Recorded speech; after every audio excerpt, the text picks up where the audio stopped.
All right, good evening, everybody. We on enough? Okay.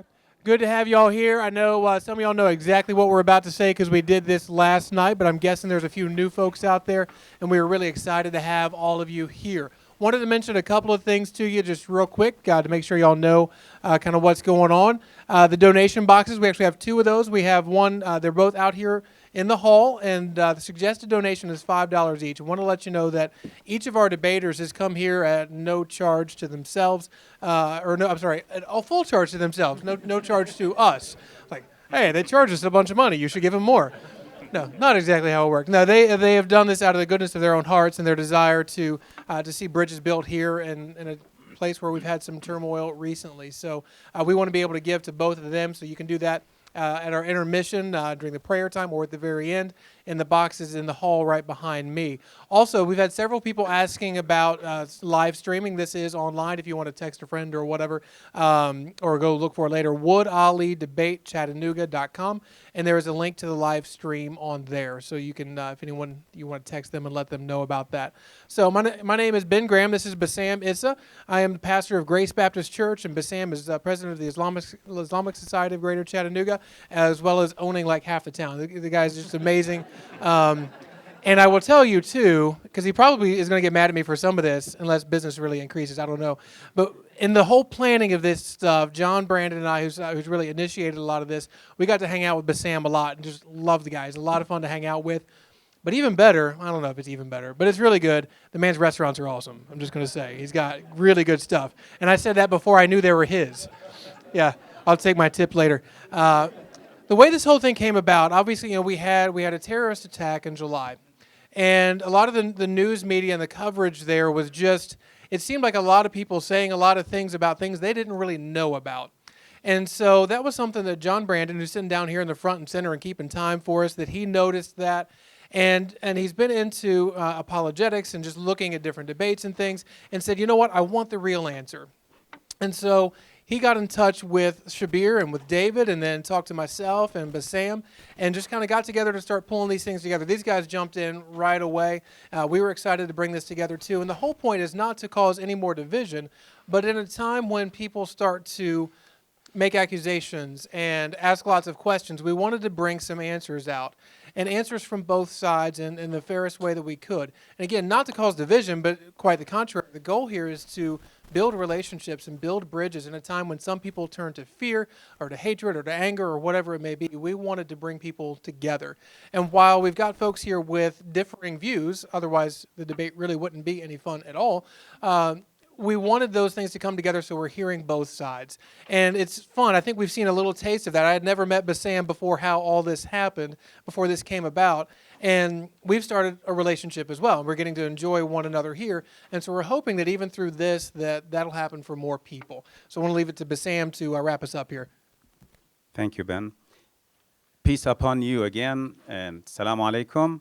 As Ben said, this has been a planned event, and we hope you'll enjoy it like you did last night. Some of you weren't here last night, so basically fair is fair. Last night I spoke first, and tonight you did. So tonight is age before beauty. There we go. All right. Okay? All right. So what we want, he said enough, but what we want you to do is to open your minds, put your feelings on ice, like we did last night, the Muslims, when we were attacked. And tonight, hopefully, they don't attack you. But basically, I want you to open your eyes for the benefit. And please don't be mad at us. They represent themselves. But basically, here we, as a group, wanted to bring that to you. And if you like it, we're going to ask you at the end of the night if you like it. Inshallah, if God's willing, we will bring you others. Maybe every 6 months or every year, if you think you like it. And the other thing, if it doesn't matter, there's no winners except Chattanooga right now. Whatever happened is at Chattanoogans will be the winners, and of course we will get the credit if you're happy. This time we have to leave 5 minutes before, and you can get a taxi, will you? We'll introduce, I don't think we've introduced here, but this is Dave Flessner. He'll be moderating our debate, so we want to turn things over to him to keep things under control. Well, thank you, Ben, and thank you, Bassam and John, and all those that have organized this. And for those of you who were with us last night, I know many of you were, I think it was an extraordinarily thought-provoking and fascinating evening, and I'm looking forward to it again tonight as we continue to look at this question of the holy books of the Quran and the Bible. Are they books of peace, as so many have been motivated through and the proponents have said, or are they, in fact, instruments of occasion that might condone and incite violence that we've seen tragically through many centuries? To lead us in that debate again tonight, we're so honored to have two great biblical and Quranic scholars with us. David Wood, coming to us from New York. David's authored numerous books and participated in 53 of these type debates. He's a prolific writer and speaker on the subject, and has a PhD from Fordham University and has a great expertise that it can bring to perspective from the Christian perspective. He was a former atheist that was convicted by his own study of Jesus and his resurrection and came to faith that way. And we're certainly honored to have Dr. Shabir Ally from Toronto joining us as well. He, among many other roles that he's played, he's now president of the Islamic Information and Dawah Center International in Toronto, Canada. He's a Muslim activist, an academic, a scholar, a public speaker on Islam and comparative religion. He's regularly appears on Canada television and like David, is a frequent participant in these types of debates. As we did last night, we'll have first introductory comments, an introductory presentation by each of the speakers of 20 minutes. We look forward, following at the end of this, we'll have some rebuttal time from each of our speakers, but you'll be given a chance to ask your own questions and answers. We would, questions and they will provide the answers. So we would encourage you to ask questions, but to wait and to sort of reserve all of that until the end of this debate, which so we can listen and learn as much as possible from one another. Tonight we take up the subject of the Bible.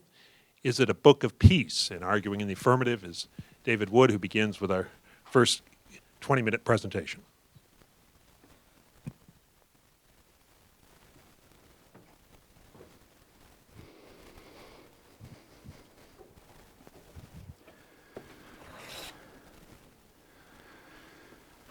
Good evening.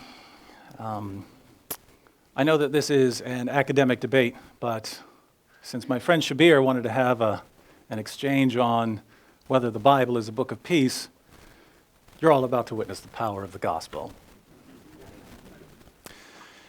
Any sick person or violent person can convert to some religion and commit violence in the name of that religion. And when sick or violent people adopt an ideology and decide to kill, we don't learn much about the ideology. The serial killer, Jeffrey Dahmer, was a cannibal and an atheist, but I don't think we learn much about atheism from Dahmer's cannibalism. Colleen LaRose, aka Jihad Jane, is an apparently mentally unstable convert to Islam who was arrested for plotting to kill the Swedish cartoonist Lars Vilks. I don't think we learn much about Islam from LaRose's story. Disturbed people doing disturbing things isn't very informative. But there are cases of transformation that deserve special attention. When someone goes from violent to peaceful or from peaceful to violent, we should ask, what caused the change? Over the past few years, I've read numerous stories about confused parents whose sons and daughters have gone off to join terrorist groups. And the parents say over and over again, I don't know what happened. He got along with everyone when he was young. He was so friendly. He was so nice. We don't know how he became violent so quickly. Here we should ask what caused the change. Was it the ideology or something else? But the reverse is true as well. When someone wants to kill and then suddenly becomes compassionate or merciful, we should ask what caused the change. Was it the ideology or something else? Now, the world is filled with people who are much, much nicer than I am. But I think my experience here is relevant as an introduction to some of the material I'm going to be going into when I address whether the Bible is a book of peace. So I wanted to share a little of my background.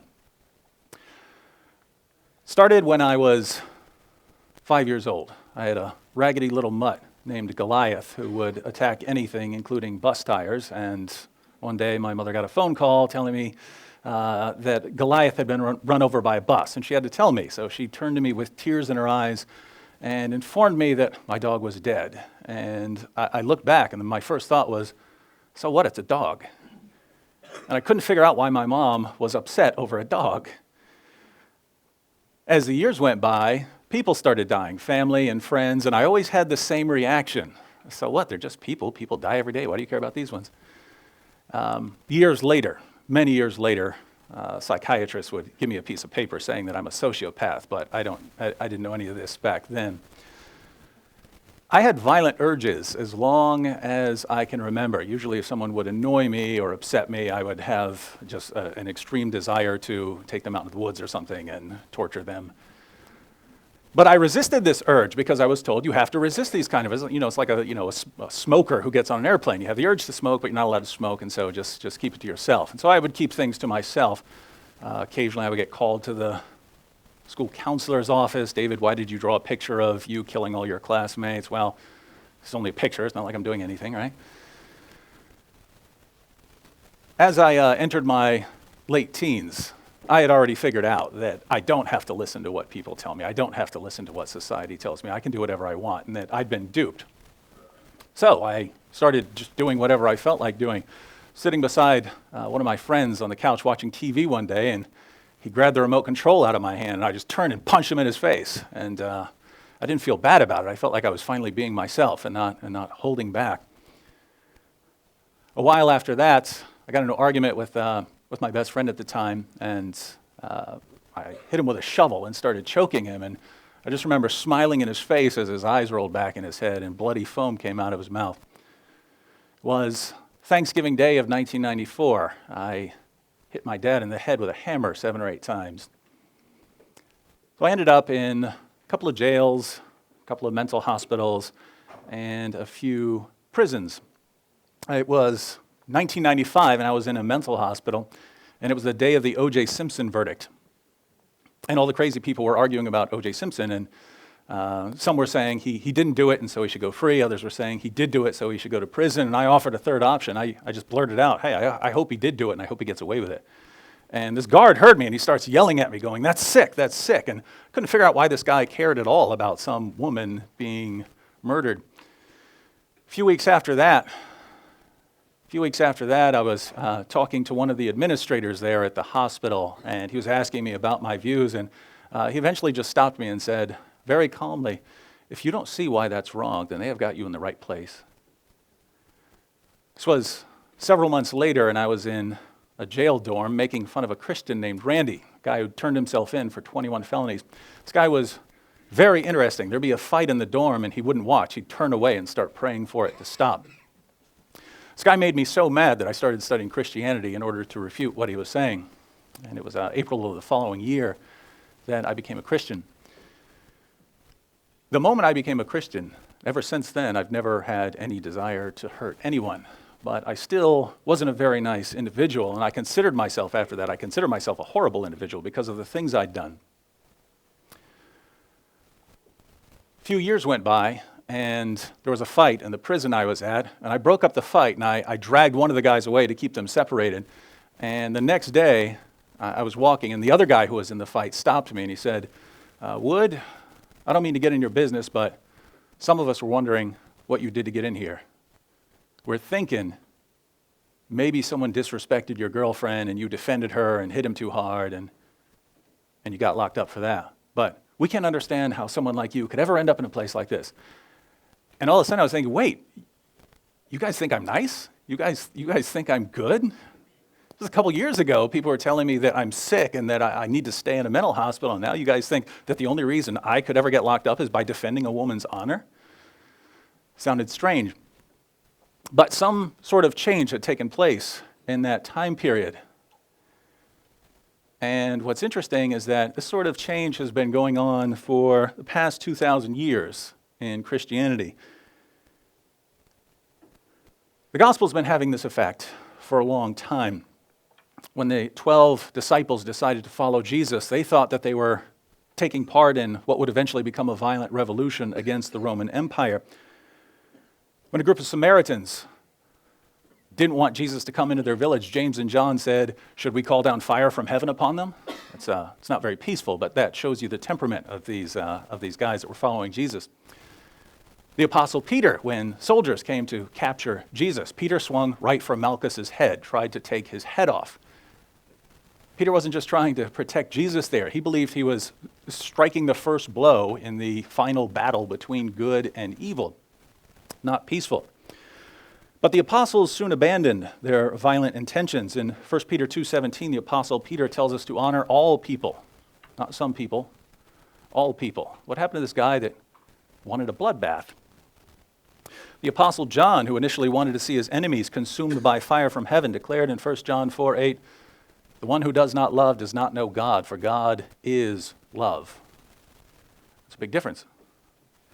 The apostle Paul, Saul of Tarsus, was a Pharisee who believed that Judaism had to be cleansed of all heresies in order for the Messiah to come. So if you wanted violent revolution against the Roman Empire, you had to cleanse Israel spiritually, and that's why he had to exterminate Christianity.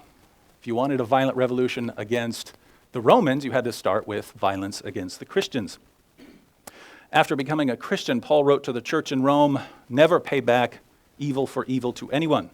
If possible, so far as it depends on you, be at peace with all men. If your enemy is hungry, feed him. If he is thirsty, give him a drink. He wrote to the church in Corinth, let all that you do be done in love. He wrote to the church in Ephesus, walk in love. He wrote to the church in Thessalonica, may the Lord cause you to increase and abound in love for one another and for all people. Not some people, all people. What happened to the guy who just wanted a bloodbath again? Now, what changed these men?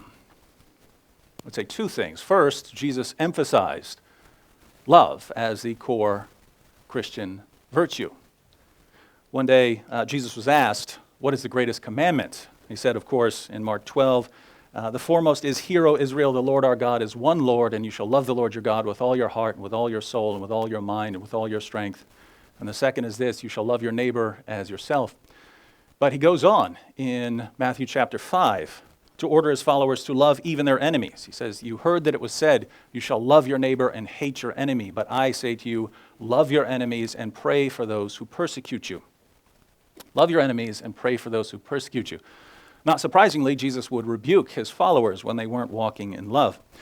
He rebuked James and John for suggesting that they should call down fire from heaven on those who opposed Jesus.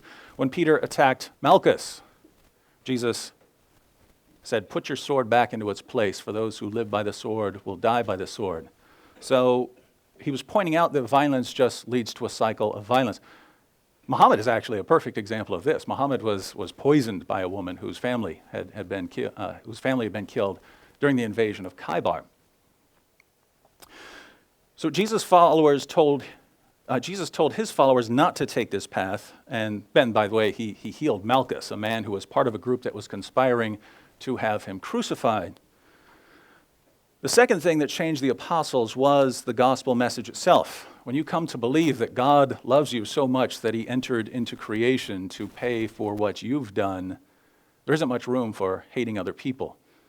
And I say from experience here, when I came to believe that God loved me in spite of what I had done, what business did I have looking down on anyone else? The Apostle Paul tried to destroy the church, Jesus' church. When God loved him and saved him anyway, how could that man ever look down on the Romans ever again? And that's why he could promote love towards everyone. If you're a Christian here today and you happen to hate someone, if you hate Muslims, I have to ask, are you out of your minds, given what we read? We can see the impact Jesus had on his followers almost immediately. On the cross, Jesus said about the people who had him crucified and were mocking him, Father, forgive them. They don't know what they're doing. You can see the impact of this on the first Christian martyr, Stephen, when he's being stoned. And he said, Lord, do not hold this sin against them. See the impact? Didn't want them punished. A young man named Saul was there watching the stoning of Stephen. Saul would, of course, become the Apostle Paul. More than 30 years later, as Paul was awaiting his martyrdom, he wrote to his friend Timothy, at my first defense, no one supported me, but all deserted me. may it not be counted against them. And people wonder how the members of a church in Charleston can forgive the white supremacists who came in there and opened fire. Why? Where did they get that kind of forgiveness? Is it from the book of violence? One of the earliest Christian writings outside the New Testament is from the early church father Clement of Rome. Clement of Rome writes about Christians who are actually selling themselves into slavery to give money to the poor. I'll go ahead and quote the passage, chapter 55, verse 2 of 1 Clement. He writes, "We know that many among ourselves have delivered themselves into bondage, that they might ransom others. Many have sold themselves into slavery, and receiving the price paid for themselves, have fed others." How did people become so loving that they would willingly sell themselves into slavery to feed the poor? You don't see that very often. For 3 centuries, Christians endured brutal persecution, and they never fought back. As the Oxford historian Robert Lane Fox writes, "During their years of persecution, Christians are not known to have attacked their pagan enemies. They shed no innocent blood except their own." But we know that violence was eventually committed in the name of Christ. So what happened? Well, in the 4th century, the Roman Emperor Constantine had a vision. He was praying about an upcoming battle, and he had a vision of a cross with the inscription, "Conquer by this." And so Constantine concluded in the 4th century that he could conquer with the cross as his symbol. And from that point on, Christianity began merging with the Roman Empire, which had both positive and negative consequences down the road. Negative because the Roman Empire had a Roman Empire kind of way of dealing with things. You crush your enemies, you don't love them. But the impact of Christianity on the Roman Empire was unmistakable, and moral reform began immediately. I'll give you a couple of examples. When Christians began preaching the gospel, the favorite form of entertainment in the Roman Empire was the gladiatorial games. And people would cheer with glee as slaves and prisoners were forced to cut each other and hack each other to pieces for people's enjoyment. The floor of the Colosseum would be just swamped in blood by the end. And one of the favorite spectacles was cutting open one of the bears to see the undigested body parts of humans that were inside it after it had eaten some human beings. And this was the main form of entertainment. Christians were horrified at this violence, and they boycotted the games. Marcus Minucius Felix records a 3rd century Roman condemnation of the Christian community as follows: "You do not attend our shows, you take no part in the processions, you are not present at our public banquets, you abhor the sacred games," the gladiator games. Within a century of Christianity becoming just a legal religion, the gladiatorial games were abolished throughout the Roman Empire. The British historian William Lecky comments, "There is scarcely any single reform so important in the moral history of mankind as the suppression of the gladiatorial shows, a feat that must be almost exclusively ascribed to the Christian church." Infanticide, killing unwanted babies or leaving them exposed to die, was extremely common among the Greeks and Romans. Children born frail or with defects would be tossed in a river or left in the woods to die. Unwanted daughters would be tossed in a river or left in the woods to die. Christians condemned this practice in the 1st century. We read in the 1st century work, the Didache, "You shall not murder a child by abortion, nor kill that which is born." In the 2nd and 3rd centuries, Christians were collecting these abandoned children to care for them. After Christianity was legalized in 374, the Roman Emperor Valentinian, under the influence of Bishop Basil of Caesarea, outlawed infanticide and child abandonment. In the 1st century, it was standard practice for Christian churches to maintain lists of needy people who would be supported by the local church. Over the next few centuries, Christians would often care for orphans in their homes. But when Christianity was finally legalized in the 4th century, Christians invented orphanages. My father grew up in an orphanage, so he's in the debt of the Christians who invented them. In the same century, Christians invented hospitals. Prior to the spread of Christianity, there were places where soldiers could be treated, and there were places for people to go and get a diagnosis. But the idea of a place for the public where people could go in and be cared for when they were sick, that didn't occur to anyone. It occurred to Christians. So if you've ever been treated in a hospital, you're in their debt. Also in the 4th century, Christians invented hospitals for the mentally ill. I suppose I'm in their debt. As the medical historian Fielding Garrison said, the chief glory of medieval medicine was undoubtedly the organization of hospitals and sick nursing, which had its origin in the teachings of Christ. Now, we can go on, and I'm sure we'll go into more detail in the rest of this exchange, but when the impact of the gospel is so glaringly obvious, why are we having this debate?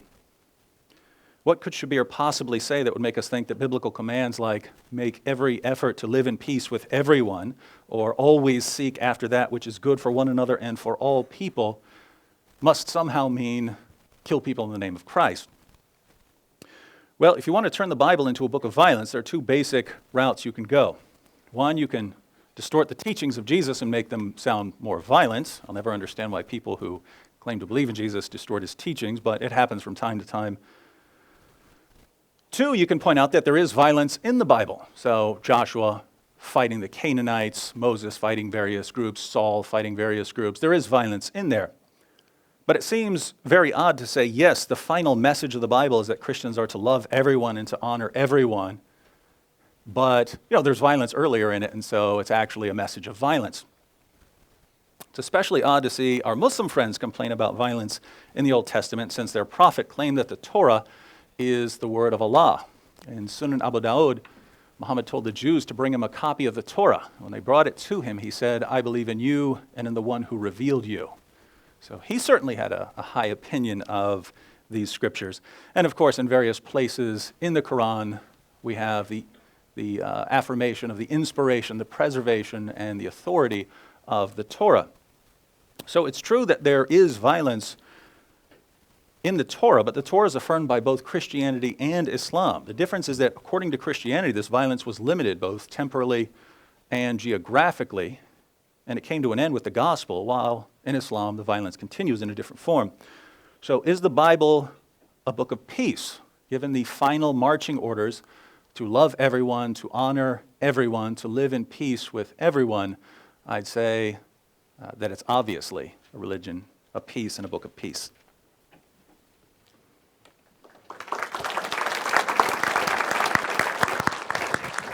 Dr. Ally, your opening statement.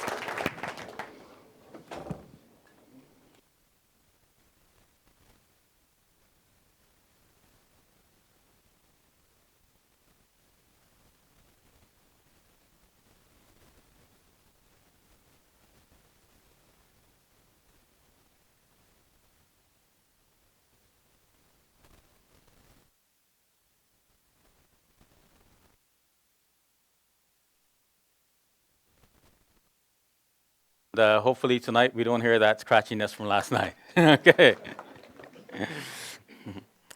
Hello, everybody. I begin again by praising our Creator and Fashioner. I ask Him to send peace and blessings upon all of His prophets and messengers. I ask Him to bless all of you here today, bless this beautiful city of Chattanooga, and bless all of your loved ones, all of us. As we come to the final day of my public performance here in your great city, I want to remark on the fact that everyone I've met here in Chattanooga has been so nice. People at restaurants, people at stores, everyone, people at the hotel, and of course, my good friend Bassam. You're all wonderful folks, and I really enjoyed being here with you. So, to the business at hand, tonight, is the Bible a book of peace?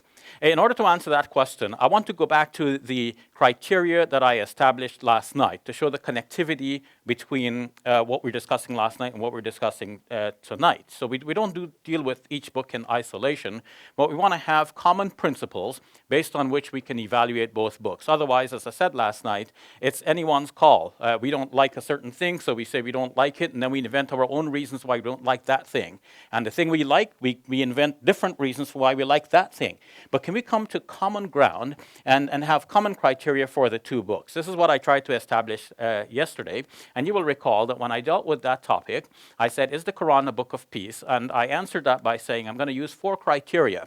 And the first criteria I said was, how does the book present its heroes? And I showed that the Quran presents its heroes as peaceful individuals. Even the biblical heroes, according to David, as you know, he said that Joshua and David are known for violence in the Old Testament.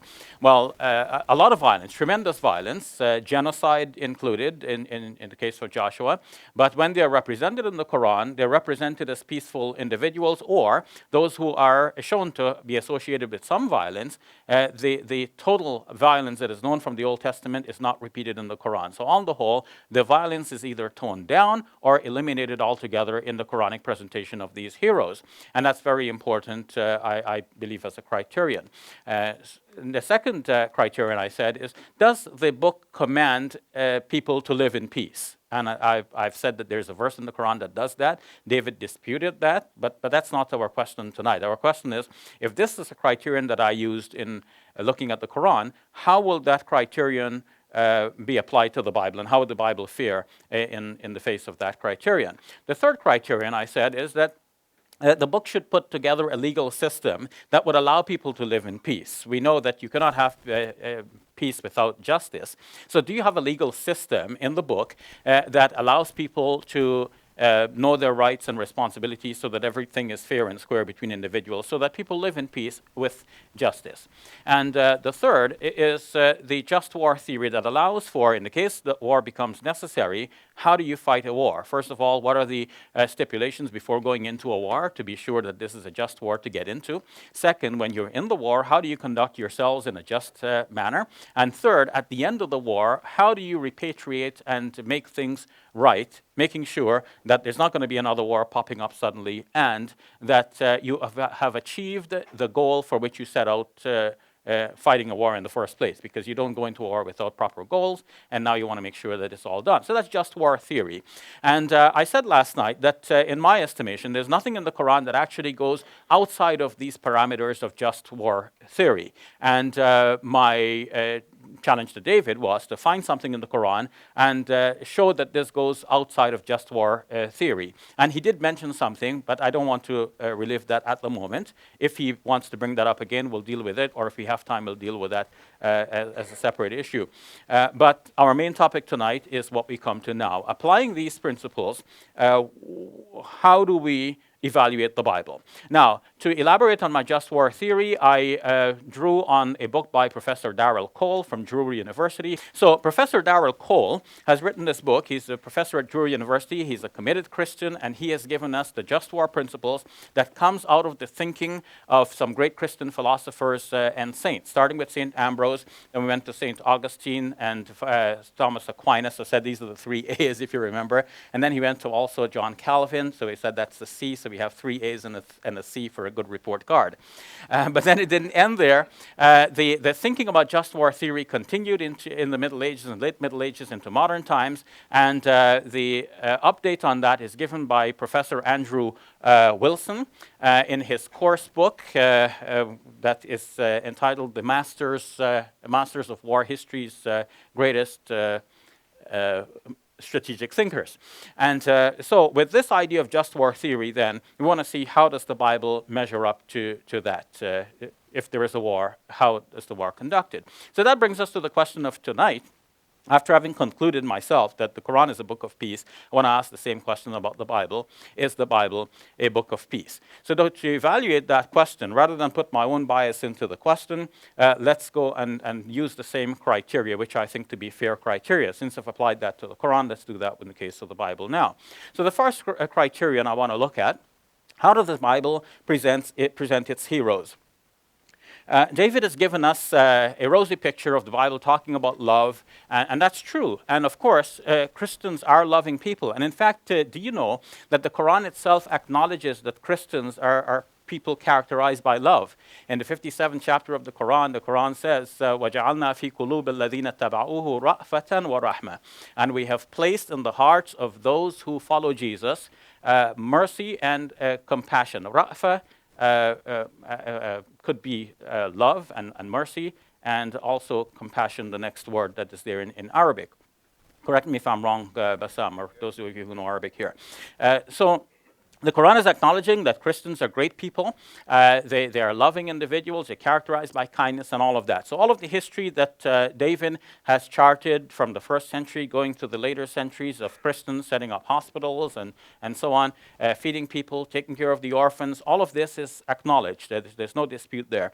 Now, how does the book itself measure up? Because it is possible that Christians are good people not because of the book itself, or maybe because of some parts of the book. Maybe they follow some parts of the book and ignore some other parts. We know in logic that there is the fallacy that fallacies related to causation.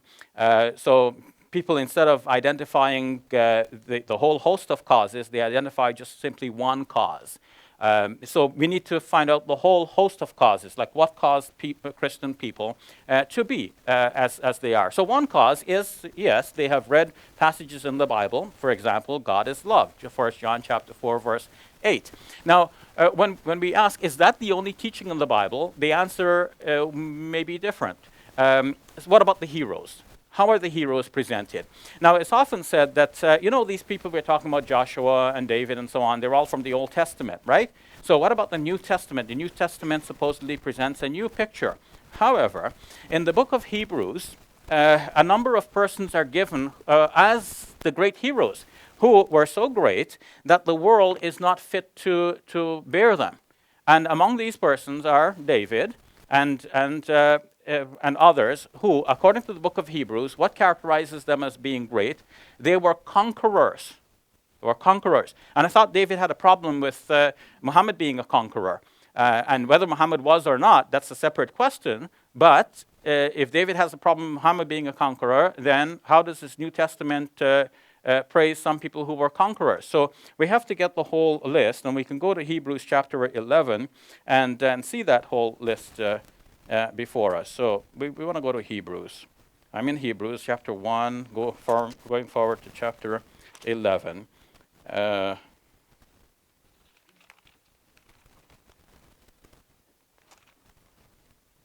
It's most embarrassing when you're looking for something and you can't find it, and you thought it's there. So in Hebrews chapter 11, starting with verse number 12, what more shall I say? I have not time to tell of Gideon, Barak, Samson, Jephthah, of David and Samuel and the prophets, who by their faith conquered kingdoms, and so on, until he goes to say that the earth was not fit to carry these persons. So I don't know that much about Gideon. And I don't know anything about Barak, except that there's the Barak in the White House.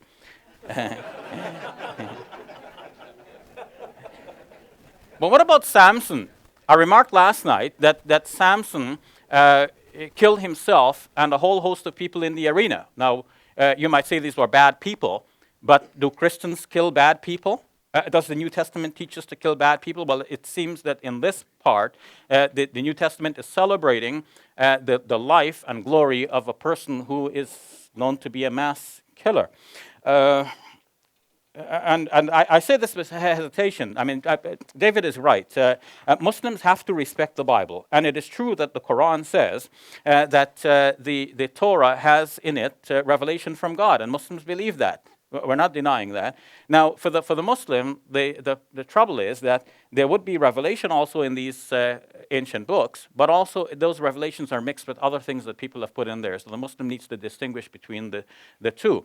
Another verse of the Quran, which David didn't mention, is the second chapter of the Quran, the 79th verse, which says, فَوَيْلٌ لِلَّذِينَ يَكْتُبُونَ الْكِتَابَ بِأَيْدِيهِمْ ثُمَّ يَقُولُونَ هَذَا مِنْ عِنْدِ اللَّهِ لِيَشْتَرُوا بِهِ ثَمَنًا قَلِيلًا. Woe to those who write the book with their own hands and then say it is from God in order to profit thereby but a little. So from this passage, Muslims generally understand that previous scriptures were corrupted by human individuals. And you might be saying, okay, the Quran is saying that's a Muslim book. We don't have to worry about a Muslim book. But in fact, the Bible also shows that the Torah has been corrupted. Where? In Jeremiah chapter 8, verse number 8. Jeremiah, the prophet, is saying, how can you say we are wise and we have the Torah of the Lord, whereas the lying pens of the scribes have falsified it? Now, the translations in various books may be different, but that's the basic idea. Jeremiah is saying that the Torah, as they have them at that time, as they have it at that time, has been corrupted by the pens of the scribes. So now, for a Muslim, when we read the stories about David and so on, we're saying David was a great prophet of God. The Bible says that David was a man after God's own heart. How could Muslims accept that a man like this committed some of the atrocities that are mentioned of him in the Old Testament? So we don't think he did. One of the things that's mentioned about David is that he wanted to marry Michal, Saul's daughter, and Saul basically said to him, well, you want to marry Michal? Great, but you have to bring me 200 Philistine foreskins. Now, so the Israelites and the Philistines are always at loggerheads with each other, and Samson was usually going out and killing some Philistines and coming back. He's the hero of the Israelites. Now, David is the hero of the Israelites, so to get married, he has to bring 200 Philistine foreskins. Now, how do you get 200 Philistine foreskins? You have to scalp the men, right? Scalp. Obviously, we'd have to kill them first and then scalp them in the right place and then bring back the proof that he has killed them. Then he gets the girl. None of this is mentioned in the Quran. What about Jephthah? Jephthah actually killed his daughter after having vowed to do so. And then God apparently fulfilled what he wanted, and so he had to carry out the vow. And it is interesting that the Quran actually prevents people from killing their infants. David was citing a Christian scholar who said that killing infants is wrong. So it would be nice to have a verse of the Bible which says killing infants is wrong. And there is actually a verse as well about sacrificing your children to the gods. But the Quran itself prohibits people from killing their infants, because at the time when the Quran was revealed, girls were being buried alive, we learn from some of the early sources.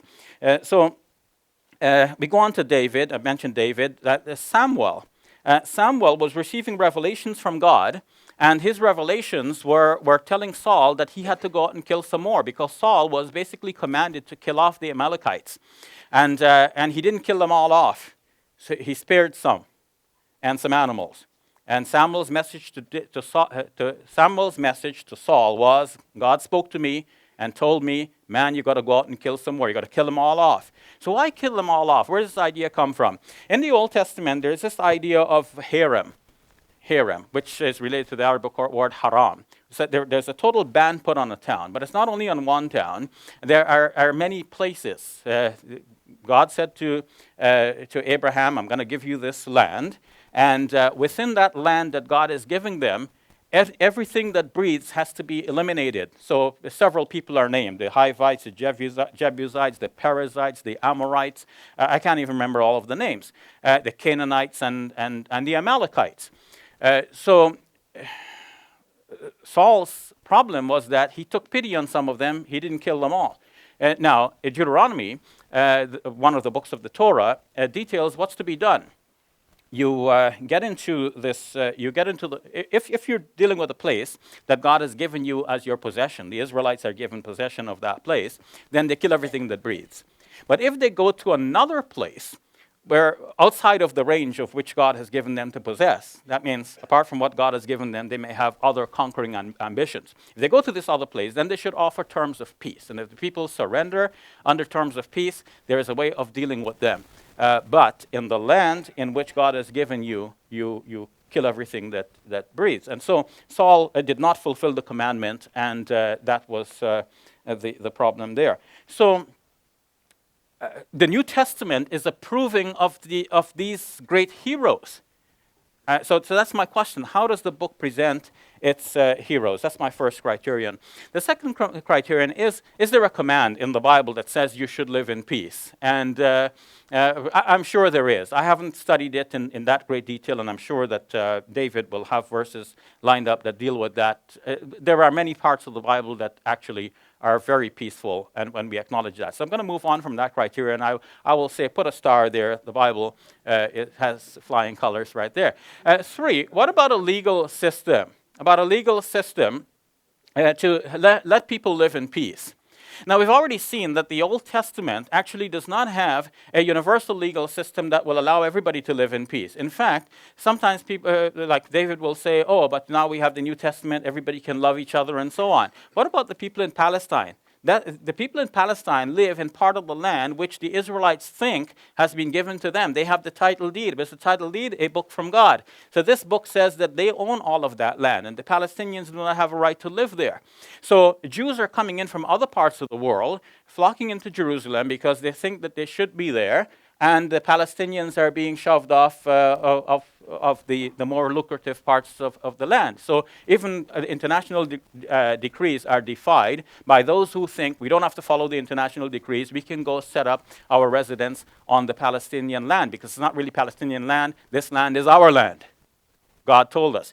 So these commandments in the Bible actually do have repercussions for peace in our present times. It is not a complete system of justice that will allow people to live in peace. Now, does the New Testament change that? No, actually no, because the New Testament reaffirms the right of the Israelites. The New Testament basically says, well, Christians are the new Israel, but there is ambiguity in the New Testament with Paul, for example, saying that God's promise is irrevocable. So he gave a promise to the Israelites. That promise is irrevocable.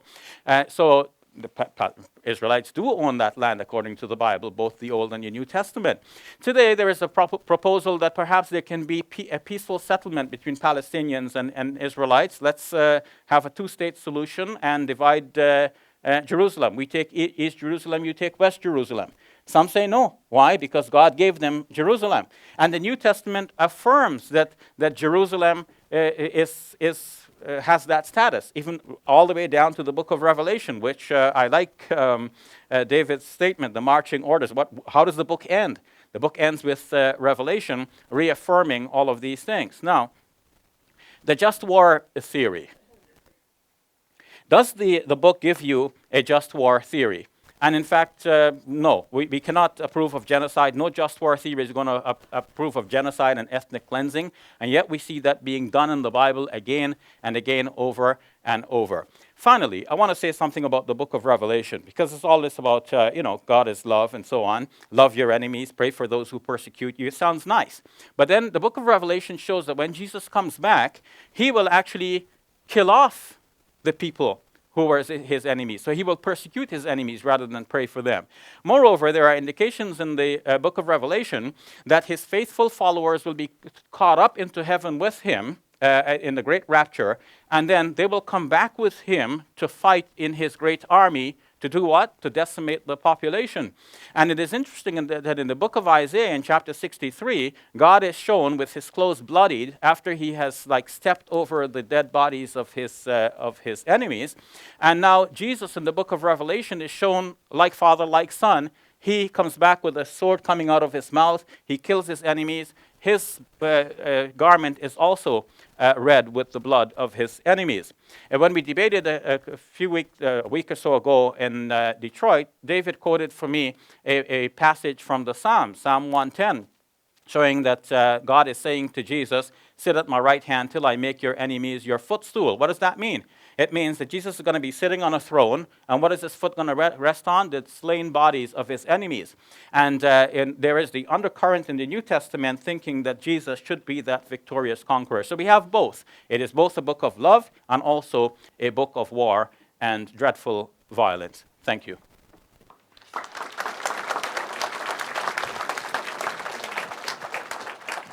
Thank you, Shabir. Thank you, David. We'll take a 15-minute break now. And thanks for coming back together again. And we will now begin with 2 rounds of rebuttals, as we had last night. We'll have a 12-minute rebuttal from each of our speakers and an 8-minute rebuttal and concluding statements. And then we'll have some time for questions from you at the end. So keep those questions, and we'll be glad to entertain those at the end. At this point, for the first rebuttal, David Wood.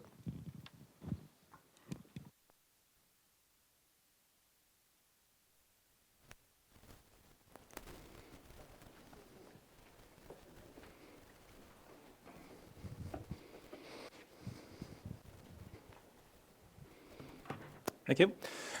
In my opening statement, I drew attention to the impact the Bible had on the early Christians and on the generations that followed. Before their transformation, Jesus' apostles wanted violent revolution. After their transformation, they wanted revolutionary love. Some of the early Christians took this revolution to such an extreme that they started selling themselves into slavery in order to feed the poor. Within a century of becoming a legal religion, Christians had outlawed infanticide and the gladiatorial games, and they had invented orphanages, hospitals, and mental hospitals, and that's the impact of the gospel, and Shabir didn't dispute most of this. But according to Shabir, the Bible is not a book of peace. He says we need criteria for judging a book of peace, and I agree that we need criteria. I happen to reject most of his criteria as something that would decide whether a book is a book of peace. My criteria are much simpler. If the final marching orders of the book are to love everyone, to live in peace with everyone, I would say it's a book of peace.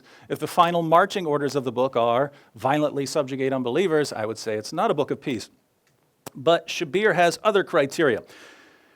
He says, how does a book present its heroes and role models? As I pointed out last night, Muhammad is presented as a role model who called for fighting unbelievers simply for being unbelievers, for only showing mercy towards one's fellow Muslims and never towards unbelievers, and so on. But if we're talking about biblical figures, Shabir has a couple of complaints that I wouldn't take very seriously and some that I would, and so I'm going to focus on those. But as far as the ones that I wouldn't take very seriously, Samson, when he's captured, he's a prisoner of war, and the people gather together to mock him and to mock Israel's God, and this is in the context of war, and he pushes down the pillars, and it brings down the people who are gathered together in the context of war. I wouldn't say that that would make the Bible a book of peace. David, during a context of war, being sent out to kill Philistines and bring back proof of how many he had killed. This is a context of war. Jephthah killing his daughter, I wouldn't consider this much of anything. The judges in the book of Judges are not great moral figures, and they're not presented as such. I mean, Samson's running around with a prostitute. Jephthah makes a hasty vow and then keeps the vow. Nothing involving God as affirming what he did. Now, Shabir says that I condemn Muhammad for conquering, and so why don't I condemn these other people for conquering? Well, I don't condemn Muhammad for conquering. I would have a lot to say about him fighting unbelievers simply for being unbelievers, fighting and subjugating Jews and Christians for being Jews and Christians. I have a lot to say about that. But even there, just to clarify in case anyone is confused, my objection to Islam is not that it promotes violence towards unbelievers. My objection to Islam is that it's not true. I say that it promotes violence towards unbelievers because people keep saying that it doesn't, and the media keeps saying that it doesn't, and politicians keep saying that it doesn't. If we could get past that and look at what Islam actually teaches, we could then ask the question whether it's true or not. Now, so the issues that would be more important would be what Shabir has called genocide. And yesterday he said, I called it genocide. I don't call it genocide. And there's actually a problem here. There's actually a problem here with Shabir's interpretation of these texts. Now, Shabir says that these passages in the Old Testament are calling for genocide. And I will grant that if you read the passage without the surrounding text, that you might come to that conclusion because that's what it sounds like it's calling for. It sounds like it's saying completely wipe everyone out, completely destroy everyone. That's what the text sounds like it's saying. If you read the rest of the text, you will see it can't possibly mean that. I don't mean I'm interpreting it differently. I mean it can't possibly mean what Shabir says it means. So these texts that call, he pointed to texts in Deuteronomy, for instance, which call for completely wiping people out. Side by side with these texts, in fact, far more common are commands to drive them out and claims that God will drive them out before you. Now, how are these two reconcilable? One, think of the two commands. One, go and wipe everyone out. Leave alive nothing that breathes. And in the same text you would find, drive them out before you. What's going on there? We would look at those as complete contradictions, not in the ancient Near East. So let me give you an example. In Exodus 23:23, God says to the Israelites, my angel will go before you and bring you into the land of the Amorites, the Hittites, the Perizzites, the Canaanites, the Hivites, and the Jebusites, and I will completely destroy them. So they're going to be completely destroyed, right? They're destroyed and there's going to be nothing left, according to that text. Later, in the same chapter, God explains what he means. I will not drive them out before you in a single year, that the land may not become desolate and the beasts of the field become too numerous for you. I will drive them out before you little by little until you become fruitful and take possession of the land. So what's going on here? God says he's going to drive them out little by little, and yet he says he's going to destroy them.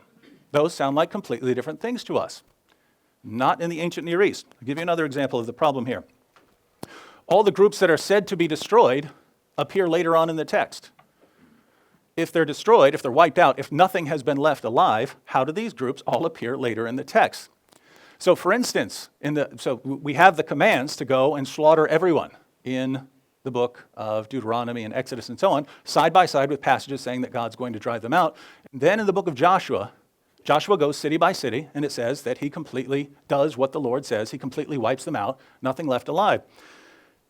And then we have everything summed up for us in Joshua 11:23. So Joshua took the entire land just as the Lord had directed Moses, and he gave it as an inheritance to Israel according to their tribal divisions, and the land had rest from war. So everything's done. Joshua had done what God commanded him. That would mean wipe everything out, if that's what the text means, right? Why do we read in the very next book, first verse, after the death of Joshua, the Israelites asked the Lord, who of us is to go up first to fight against the Canaanites? I thought Joshua had already wiped out the Canaanites in accordance with everything the Lord commanded him. And then the first verse, right after his death, who's going to fight the Canaanites for us? This should be telling you something is going on. They're using language in a way that we don't. If drive people out of the land is used side by side with utterly destroy them, that should be the first clue. And when the groups that are said to be killed and destroyed are around later in the text, that should be the second clue. And we find the same thing with the issue of the Amalekites. So here's a passage. Saul is ordered, 1 Samuel 15:3, now go and strike Amalek and utterly destroy all that he has and do not spare him, but put to death both men and women, child and infant, ox and sheep, camel and donkey. So kill everything, right? And then it says, Saul did it, except he kept the king alive. So everyone is dead. All the Amalekites are dead except the king. And then Samuel kills the king. So now there are no more Amalekites, if that's what the text means. Later in the same book, 1 Samuel 27:8-9. Now David and his men went up and raided the Geshurites and the Girzites and the Amalekites. How are the Amalekites there? They were supposedly completely exterminated. The Amalekites show up again in 1 Samuel 30. Centuries later, they're still there during the reign of Hezekiah in 1 Chronicles 4. Still more centuries later, the main enemy of the Jews in the book of Esther is Haman, a descendant of King Agag, the king who was supposedly the last living Amalekite. What's going on with the text? Well, we happen to know exactly what's going on with the text because we can compare it with other ancient Near Eastern sources. And when we do that, we find that this is a literary device. If you conquered someone else's army, you used bragging rights of complete annihilation of them. This was meant to intimidate. This was meant to boast and brag about your God and so on. And it's a common literary device. We do something slightly similar. If your football team wins, you don't say, we scored way more points than them. You say, we massacred them, we slaughtered them, we butchered them, and you didn't do any of that literally. That's how we talk. They just took it to another level. And notice, it has to be that, unless you think the authors are completely insane and that they don't realize, hey, once I've said in my text that this group has been completely exterminated, I obviously can't have them showing up later in the text. So they're either insane or they're using a literary device, but we know it's a literary device. Zaini Zebit, professor of biblical literature at Northwestern Semitic languages, says when the composition and rhetoric of the Joshua narratives in chapters 9 through 12 are compared to the conventions of writing and conquest in Egyptian, Hittite, Akkadian, Moabite, and Aramaic texts, they're revealed to be very similar. And we find this from many others. We know what's going on here. It's called hagiographic hyperbole. You don't say, I beat them. You say, I completely slaughtered them and left nothing left alive. So there is violence, there is an invasion, there is fighting, but it's not the genocide that Shabir calls for. Otherwise, they wouldn't be there later in the text. Shabir's second criterion, does the book command people to live in peace? He said it probably does. I'll go ahead and make it certain for him. Since he quoted the book of Hebrews, talking about the heroes it puts forward and saying this puts forward heroes of violence, I'll quote Hebrews 12:14, says that Christians are to pursue peace with all men. Again, not some men, all men. Third, does the book give a legal system to govern life? Well, Christianity isn't about establishing a legal system. Jesus said his kingdom is not a kingdom of this world. He said if it were, his followers would be fighting to rescue him, but his kingdom is not of this world. As a general rule, if you take to heart, love your neighbor as yourself, that's going to work in a variety of contexts, regardless of the form of government. Now, Shabir complains about the Bible because he says that Jews claim that the Bible gives them the right to the land, and so since the Bible claims that Jews have right to the land, well, this is never going to allow peace. Let me read a verse of the Quran here, chapter 5, verse 32. Allah says, "For this reason did we prescribe to the children of Israel that whoever slays a soul, unless it be for manslaughter or for mischief in the land, it is as though he slew all men." This says he revealed to the children of Israel, if anyone makes mischief in the land, what land would that be? Is it A, China, B, Chattanooga, or C, Israel? The Quran says God gave them the authority to carry out Jewish law in the land of Israel. So if he has a problem with that in the Bible, well, he just once again condemned his own text. And finally, Shabir says, if war becomes necessary, are the book's teachings consistent with just war theory? Now, it's simply amazing that Shabir is appealing to just war theory as developed by Christians in order to condemn the book that led to just war theory. There were some earlier writers, such as Cicero and so on, who gave some principles of just war theory, but the full-fledged just war theory comes because Christians were in the Roman Empire, and again, the Roman Empire still had a Roman way of doing things, and Christians wanted to make sure that they could reconcile the passage in Romans 13, which says that governments are instituted to punish wrongdoers, but to keep those consistent with Christian principles of loving your neighbor as yourself and loving your enemies. And so these were harmonized in just war theory that, yes, there are times when war is necessary for the state, but that you need to do everything you can to keep it in line with these principles. And Shabir appeals to this to then condemn the book that gave rise to it. So he's kind of indirectly there admitting that it's the Bible that produced this, and therefore the Bible is a book of peace.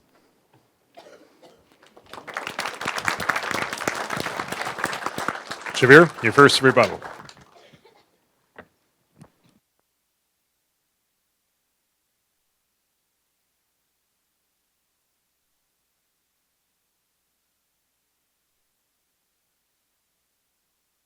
You guys hear me? All right. So that was very interesting, David. I'm glad that you finally engaged with the criteria that I presented. So I want to see what David has to say about these criteria. First, about the heroes. David is saying, well, we won't take Samson seriously because he was operating within a context of war. He was a prisoner of war. Yet, when I went to Sunday school and we colored drawings of Samson, we came away thinking this is the great hero with that, here, if it gets cut off by Delilah, then he's rendered powerless. So, want to be a hero like Samson. The question is, how does the book present its heroes? David, I took an interest in slingshots when I knew the story of David, but the story didn't end with the slingshot. The slingshot in the Bible only knocked Goliath out. The rest of the story is that David went and cut off his head. So the violence goes on and on. But in the Quran, we just have a simple statement. وَقَتَلَ دَاوُودُ جَالُوتَ. David killed Goliath. That's the end of the story. It doesn't say anything more. None of that bloody detail. Jephthah. Okay, I'll give up Jephthah. I'm even sorry that I even mentioned it. But I just mentioned it because it came in the sequence here. Because that doesn't have violence. It doesn't have repercussions for violence in society, unless you're thinking that maybe somebody is dealing with a child, thinking the child is possessed by the devil, and it can have repercussions. But I'm gonna leave that one alone. Forget about Jephthah. So David, you scored a point. Now, he's saying that he does not condemn the Prophet Muhammad, peace be upon him, for conquering. But let's think about what he's actually condemning the Prophet Muhammad, peace be upon him, for, and how that compares with these heroes of the Bible. David says that the final marching orders in the Quran, which Muhammad is giving, or which Muhammad is revealed or receiving by revelation according to Muslims, that these enjoin violence against non-Muslims because they are non-Muslims. And as I pointed out yesterday, Sherman Jackson in his article, Jihad in the Modern World, has explained with reference to Fred Donner that in that context, in 7th century Arabia, it's different from now. Like nowadays, you sit safely, thinking that nobody's going to attack your country. Why? First of all, because America is a great and powerful nation. You don't expect that somebody's going to attack you. But second, countries don't generally attack each other nowadays because they all are subscribing to certain international conventions that says we're not going to attack each other, so we can all sleep in peace at night. But in the time of the Prophet Muhammad, peace be upon him, as Fred Donner has pointed out, the general idea was that people are at a state of war unless they have entered into a specific covenant. And with that idea in mind, the question is then, who did the Prophet Muhammad, peace be upon him, enter into covenants with? And as long as people have entered into covenants with him, he would not attack him, and he does not expect them to attack he would not attack them, and he would not expect them to attack him. So it is in that context that when we look at the Quran, we see, for example, what David is citing as final marching orders comes in the 9th chapter of the Quran. The 29th verse, he has cited to show that Muslims are somehow going to fight against Jews and Christians in general, but that's not what the verse says, literally. If you take the verse literally, the verse is saying that you should fight against those from among the people of the book, who could be Jews, Christians, and others as well, those from among the people of the book who do not believe in God. Now, we have some Christians in this room here. We have some Christians in this room. Okay, if you don't believe in God and you're a Christian, just raise your hand. Okay, that means there's nobody in this room to whom that verse applies. Because that verse is saying, fight against those people of the book who do not believe in God, and do not, and so on. So there are a number of criteria. So for somebody to meet all of those criteria and to follow the verse literally, it just would not apply. Now, David might say, well, okay, in that case, the verse is meaningless. And then I can say, well, if the verse is meaningless, you can't say that this verse is commanding you to do something if you don't know what the verse is commanding you to do. So now let's say ISIS is trying to recruit a young Muslim and saying, come join our forces and let's go kill some people. And the young man says, okay, well, who said we should kill these people? And ISIS says, God says. So the young man says, show me the verse where it says God says. And then the verse doesn't actually say that. So the ISIS may say, well, that's our interpretation. Well, okay, say it's your interpretation. So the same book might be interpreted by somebody peacefully and somebody else violently, but is your violent interpretation coming right out of the book, or are you putting it into the book? In this case, it's clear that they're putting it into the book, and David is going along with those Muslim scholars who have actually read it that way. They did read it in a violent way. And so David is right in that sense, in that he is relying on some Muslim scholars. But as we've seen last night, David has his own agenda. He's not relying on the Muslim scholars like a Muslim relies on the Muslim scholar. The Muslim is relying on a Muslim scholar because the average Muslim doesn't know better, doesn't know the Arabic, doesn't know the history, doesn't know how Quranic interpretation has been done. And the average Muslim is going to follow those sacred books which they know from ancient history. In fact, I'm sorry, I said sacred because they're not sacred books. The commentaries by Muslim scholars are not sacred. They could be right, they could be wrong, and we know that as a matter of principle. But the average Muslim might even treat them as sacred. Yeah, these are great scholars. Yeah, how can you say anything critical of them? They must be right. And who are you with a newfangled doctrine? Maybe you because you live in Canada, maybe because you were educated in a modern Western secular university. That's why you have these ideas. But I say go back to the text. Well, we all know Arabic. The modern standard Arabic is basically similar to the Quranic Arabic. The Arabic has remained standard throughout the ages, fairly so, even though all languages evolve, so too does Arabic. And we can go back to the classical commentaries and see how did they reach that interpretation. Now, if you do this for yourself, go to an English translation of that verse, chapter 9, verse number 29, and you will see that they all have to put something in brackets to make it mean what they want it to mean. So Muslims should fight against Jews and Christians, all Jews and Christians. How do they do that? By putting things in brackets. But the verse itself says only those Jews and Christians who do not believe in God and do not believe in the life hereafter, which the Quran calls the last day, and so on. So to find maybe nowadays you might find some Christians who, they say they're Christians, but they don't actually believe in God. I know that. But if we think of 7th century Arabia, people were not affected by modern theories about the existence of God and so on, or the non-existence of God. So then, what we find is that David is actually distorting the Muslim scripture, and he's not the first to do it. Muslim scholars have done it before for good reasons and with good intentions, and the violent extremists today are banking on that misinterpretation, and David is celebrating that misinterpretation because, as he admitted here last night, he is happy when, like ISIS, commits atrocities against people because that helps his evangelizing mission. Actually, he said that. Did he say this? David actually said this. David actually said this. I'll read you. I actually transcribed in my own hand what he said. I didn't think it would become necessary, but I was just interested. If you go to the recording of what David said last night, at exactly 1 hour, 31 seconds, and 38, 1 hour, 38 minutes, and 38 seconds, this is what David said. Now, I said I have more respect for Muhammad. Shabir says, I said I have more respect for Muhammad's sayings than Western Muslims. No, I have more respect for the clarity of Quran verses and quotations from Muhammad, namely that Allah says he means what he says, and that's what we would find with Muhammad as well. And if you wanted to reinterpret them, you have to accuse them of being horrible communicators. He says that I actually like ISIS killing people because I can use that to win converts. Yes, ladies and gentlemen, you heard it here. I love it when ISIS goes around raping their captives and chopping people's heads off and crucifying them and blowing their brains out, because I think it'll really help me in my ministry work. Now, as far as later Muslims corrupting history, He said, and he's referring to me. So Shabir said, I'm inserting Shabir. Shabir said that I actually like ISIS killing people because I can use that to win converts. Yes, ladies and gentlemen, you heard it here.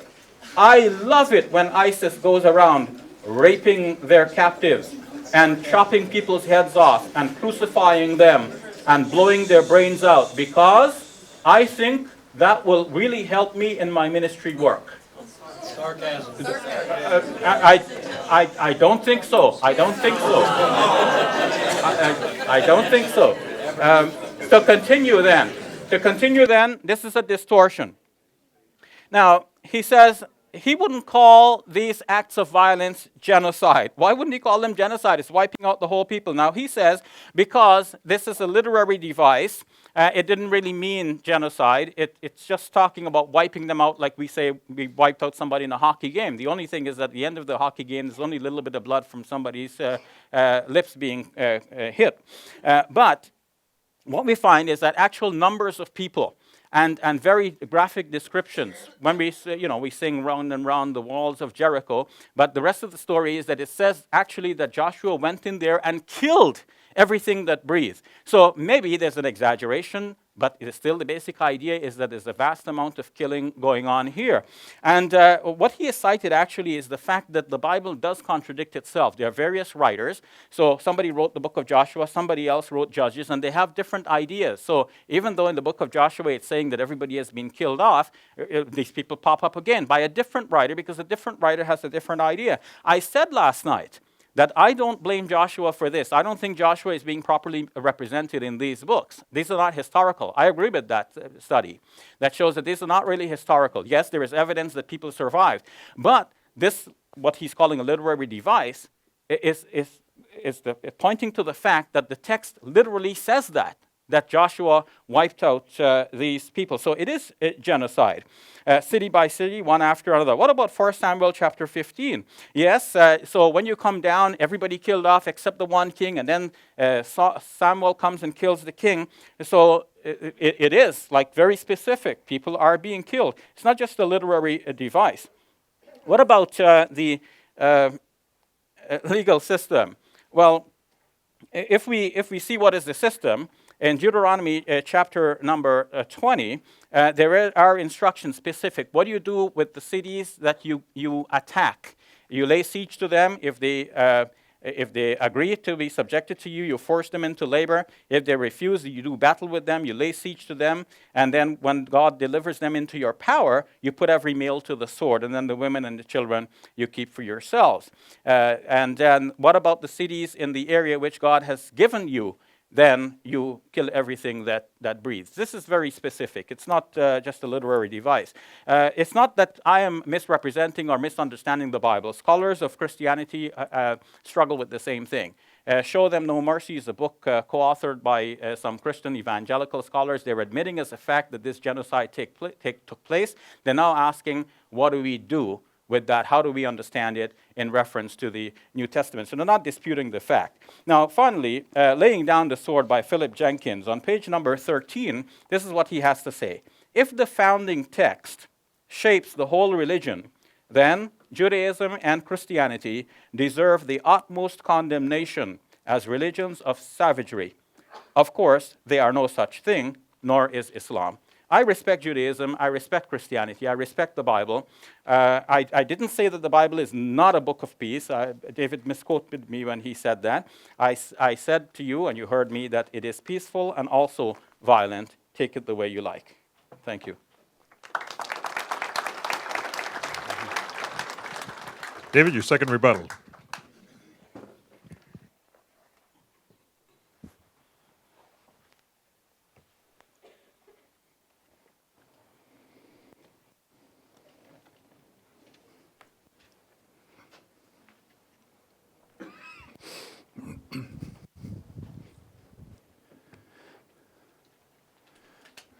Thank you, Shabir. Now, Shabir went back to his first criterion, how does a book present its heroes and role models?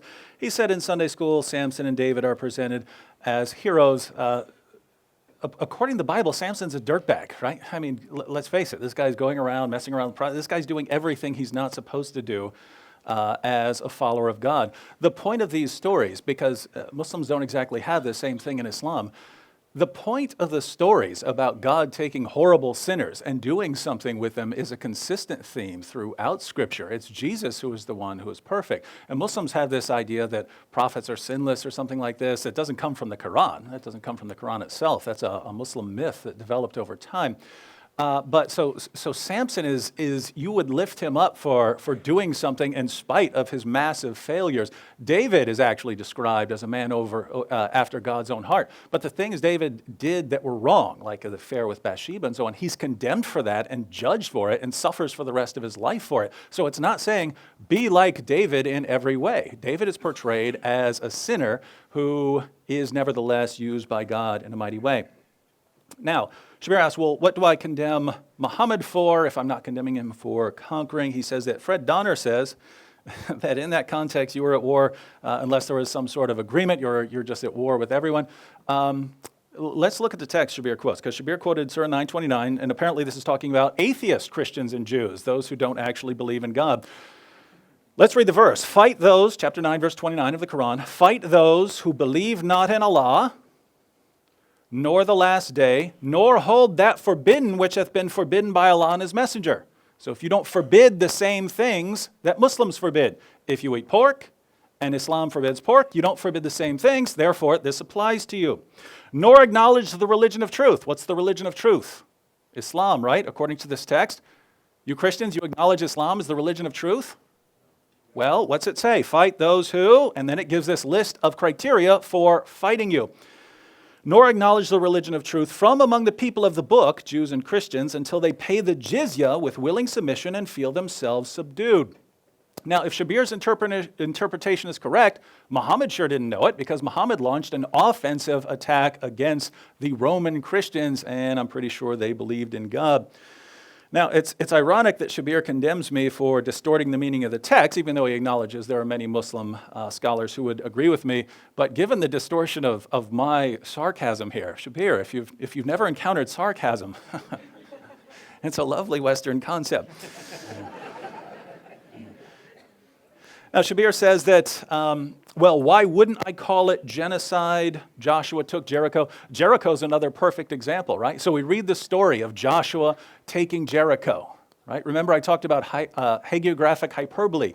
If you conquered and defeated your enemy, you got these massive boasting rights as a mean of taunting others and so on. And this was, again, a standard literary device of the time.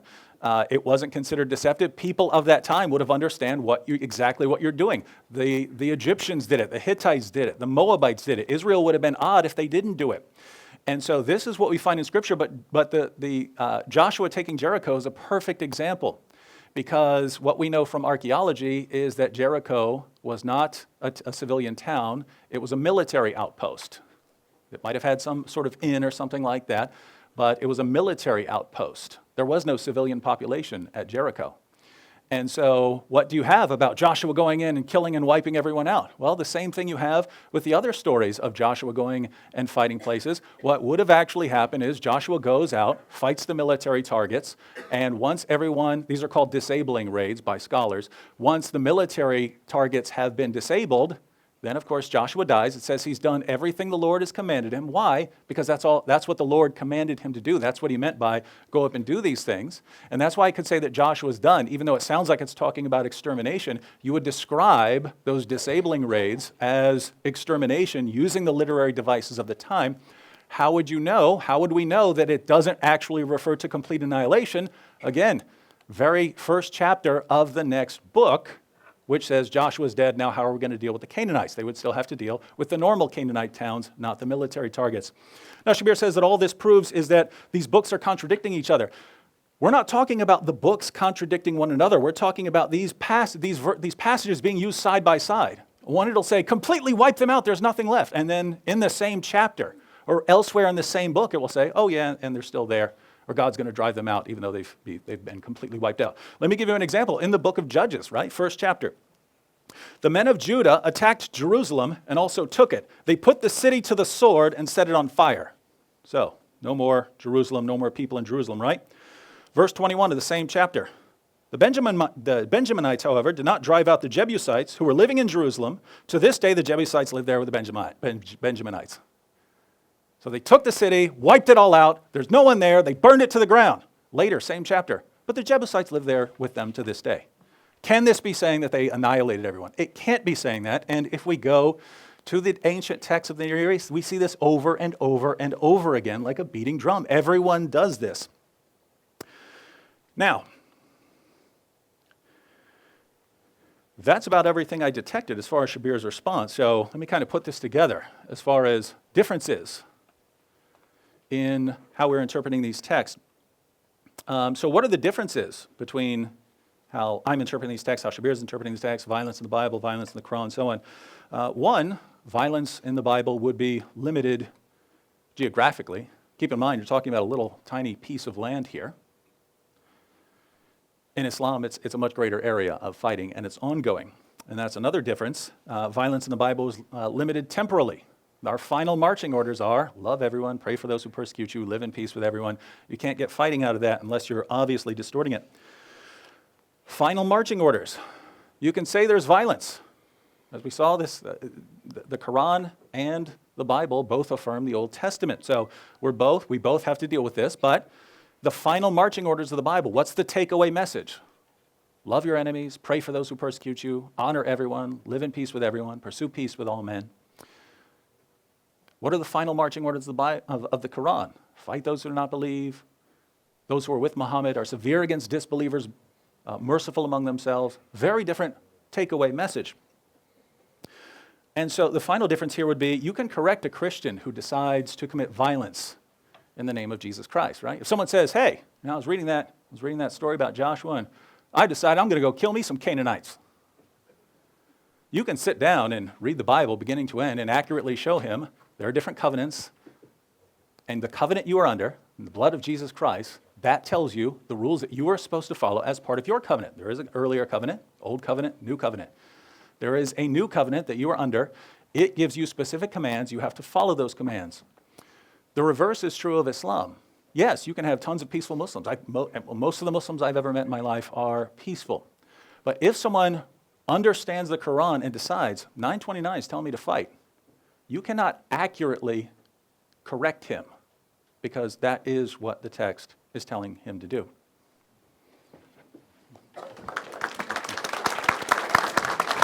Shabir, your final rebuttal.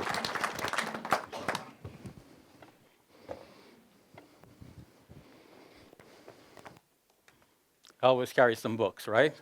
And it's a good thing I still have my microphone on. We ready? Okay. So David says he was using sarcasm, and if that's what you say, then I leave it between you and God.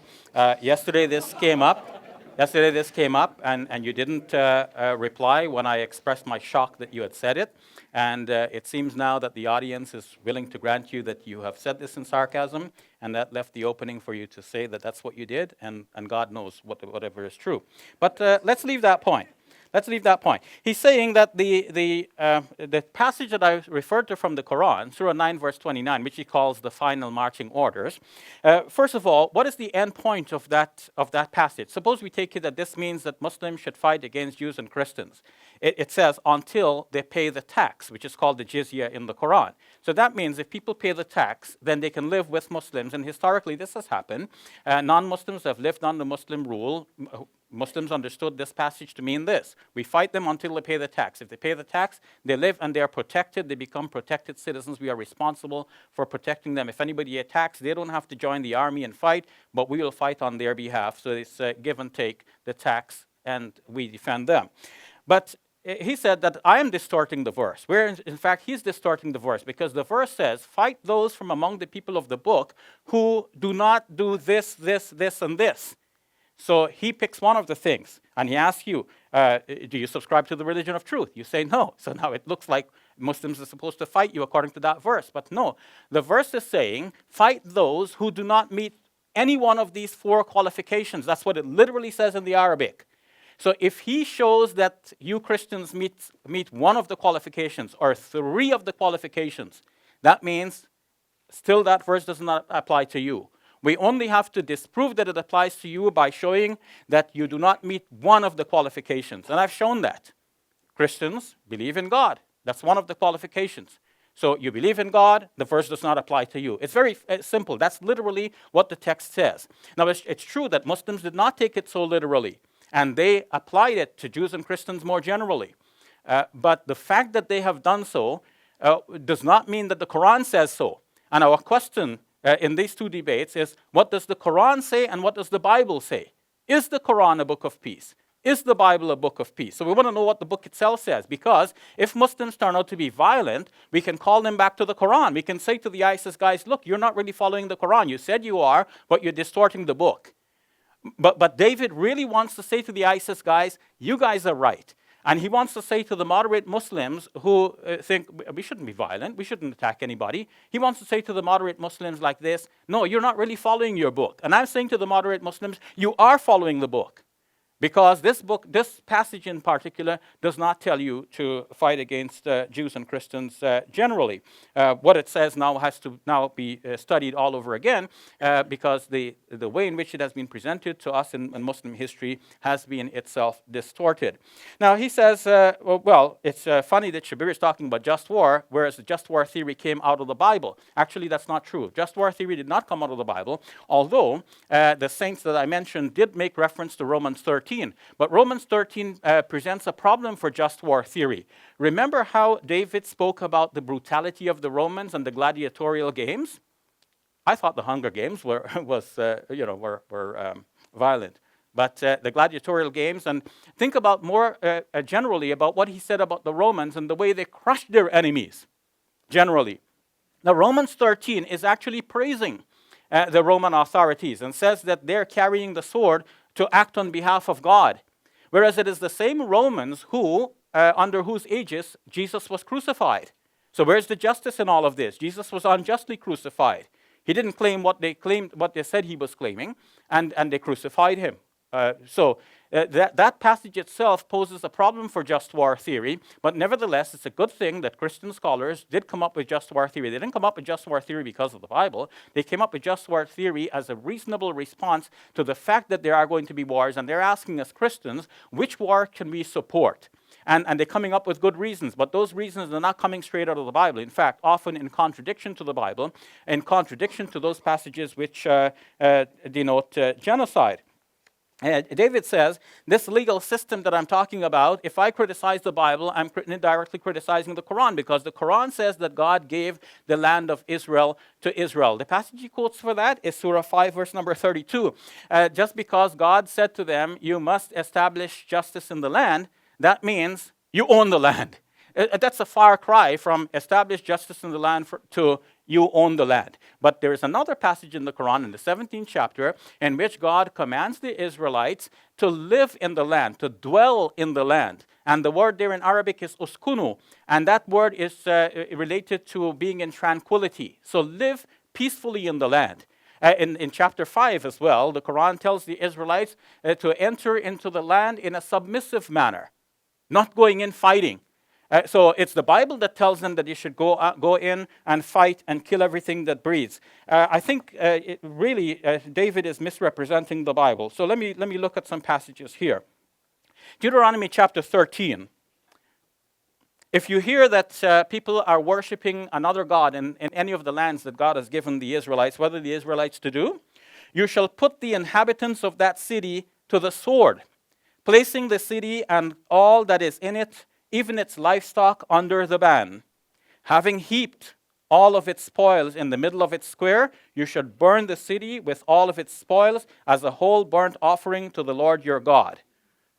That's men, women, children, everything in the city, everything that breathes. You kill them all, you gather them into the midst of the city and burn them as a burnt offering to God, as the Jews used to offer sacrifices by animals to God. This is like a burnt offering to God. Specific numbers are given. In the book of Numbers, chapter 31, Moses and his team go through the Moabite lands, and then they kill so many that what's left behind are the virgins. How many virgins remain? 32,000 virgins. So if you think of the moms and dads and brothers and sisters who were killed, we don't even know the entire number. So this is not just a literary device. Yes, the writers think themselves to be violent. They think they want to represent their heroes as being violent, and that's what they did. Now we're asking, why did the Quran represent the same heroes? Why did this kind of atrocity about Moses get reproduced in the Quran? Suppose Muhammad was a violent individual and he's composing the Quran. And he wants to be violent himself. Why doesn't he show that the role models of the past were as violent as he wants to be? Why is he showing them to be so peaceful in the Quran, whereas they're known to be violent elsewhere? He is giving a different picture. He's turning the attitude of the believers towards a new direction, towards peace and away from violence. Am I the only one saying that because I don't understand the Bible? Peace and Violence in the New Testament by Michel Desjardins. Michel traces all of the passages in the New Testament, in particular, Peace and Violence and the New Testament. I'm sorry, that's the title of the book, Peace and Violence and the New Testament. So she shows that Jesus is represented two ways.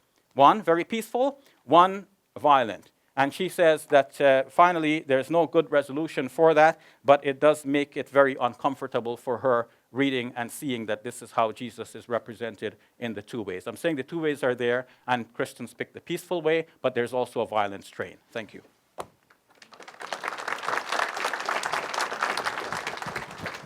Finally, for our debate, we have 5-minute summations from each of our speakers. David?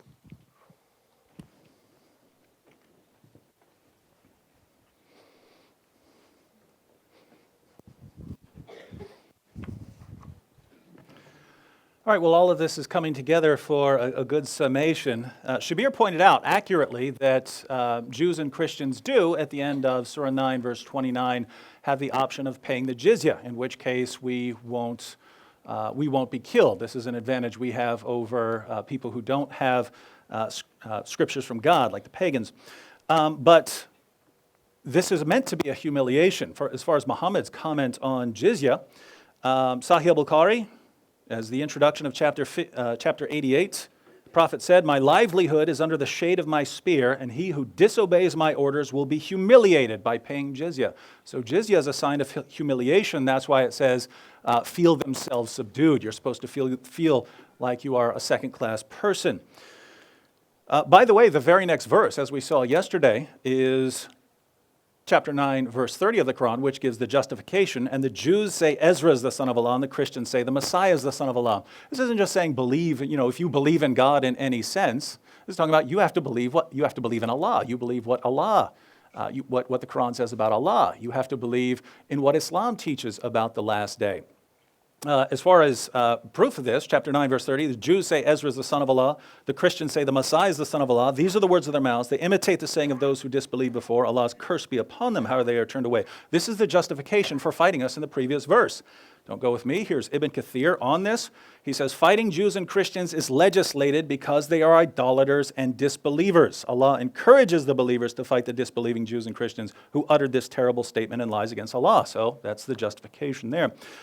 Shabir, now turning to the Bible, he says that Romans 13 is praising Roman authorities and presents a problem for just war theory. So just war theory doesn't arise from the Bible. That's completely false. Romans 13 is written by Paul, where he tells us that rulers are given authority by God to punish wrongdoers and so on, and that we have to submit to them.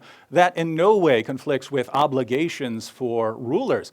We see this from the Apostle Paul himself in the book of Acts chapter 25, when the Roman governor wants to hand him over. And Paul says, if I've done something worthy of death, I do not hesitate to die. But if I haven't, no one has the right to hand me over to them. He's talking to the Roman governor. I thought, according to Shabir, Paul believed you just do whatever the government said. What is this? You have just war theory right there. Yes, you, government, you have authority, but you also have obligations to do the right thing. Put those together, that's where you get it. Now, Shabir cites Numbers 31 as the last example. I'm running out of time here, so I don't get to respond to everything. But Numbers 31 is another perfect example. The Midianites are completely wiped out, except for the women who didn't try to lead Israel astray by taking Balaam's offer of seducing the Israelites away and convincing them to worship other gods. Those women were brought into Israel. So there's no more Midianites, right? If we go with a literal interpretation of the text, no hyperbole, no hyperbolic rhetoric or anything, straightforward interpretation, there are no more Midianites. And yet we read just a little later, here in the book of Judges, the Israelites did evil in the eyes of the Lord, and for 7 years he gave them into the hands of the Midianites. What Midianites? They're all gone, right? Because the power of Midian was so oppressive, the Israelites prepared shelters for themselves in mountain clefts, caves, and strongholds. The Israelites are hiding because there's so many Midianites. How could it be any more clear? Every example we're given of complete annihilation and complete extermination, all the groups that are supposedly exterminated are around later, and the passages are used interchangeably with driving them out and things like that. And so you'd have to say that something is going on with the text here, and it obviously is, and scholars know what it is because they have other ancient texts. And so, Shabir says the Quran tells Jews to live in the land peacefully. That doesn't change the fact that in 532 they're told they get to carry out Jewish law, Jewish penalties in that land. And so if this is a problem for the Bible, this would be a problem for the Quran. And so have we seen any reason to think that the Bible is not a book of peace? Again, is there violence in the Old Testament? Is there invasion of the land and so on? Yes, keep in mind what these people were doing. Their practices were child sacrifice and bestiality and so on. And God kept his people in Egypt for 4 centuries because he would not allow them to take the land until they were so incredibly sinful that he would put an end to it. And what did he do then? He had them fight their militaries and drive them out. So even here, in the most violent passages you have, it's certainly not as bad as Shabir makes it out to be. But then when we consider the final marching orders, love your neighbors yourself, pray for those who persecute you, live in peace with everyone, there's no way we can say with a straight face that the Bible is not a book of peace. Shabir, your final concluding statement.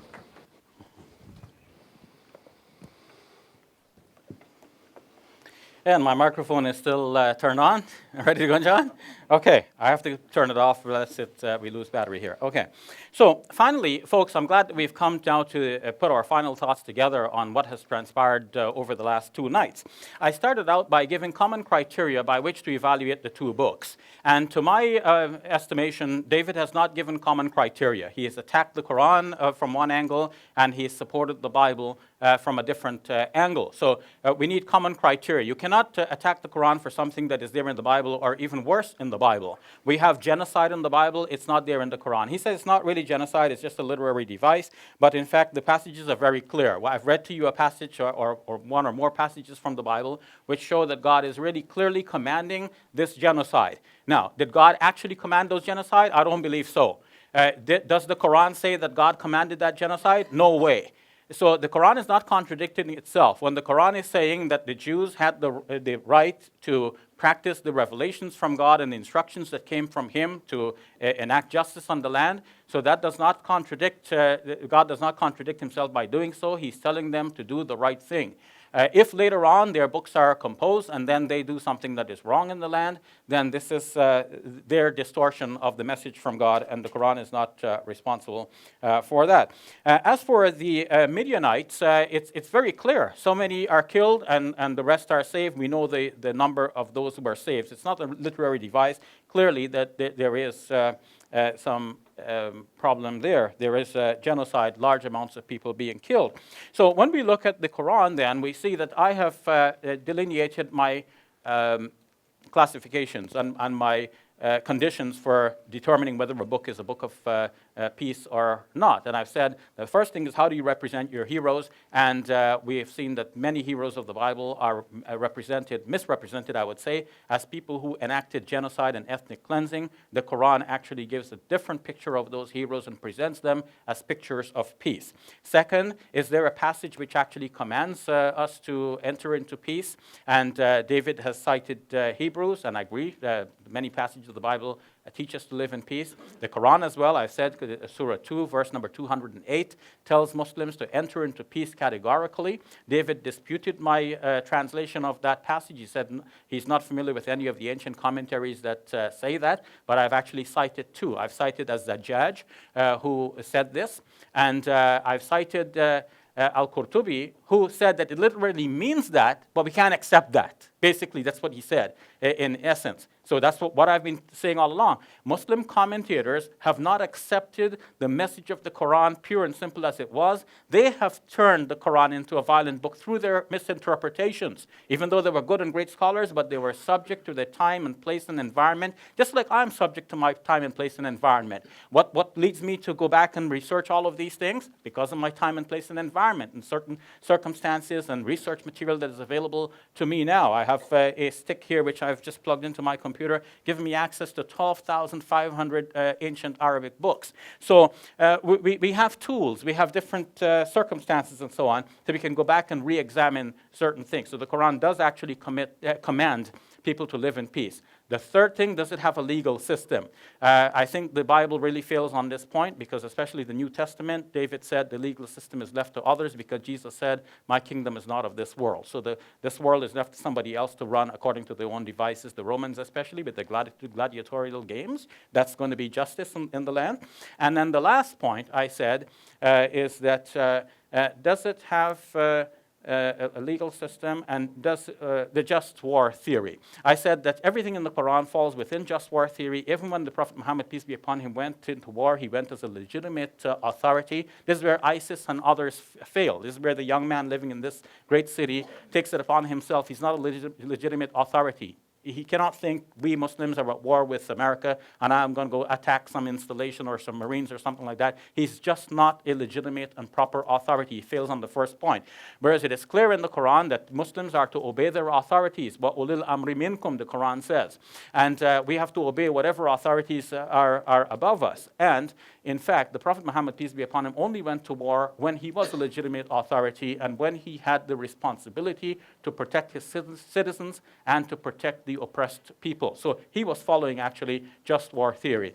Whereas, in fact, when we look at the Bible, we see that this does not fall into just war theory, because we have genocide and ethnic cleansing, not on one occasion, but on several occasions. Maybe this did not happen historically. It's not really true. But the Bible is celebrating it as though it is true, and therefore the Bible fails on this point. Thank you.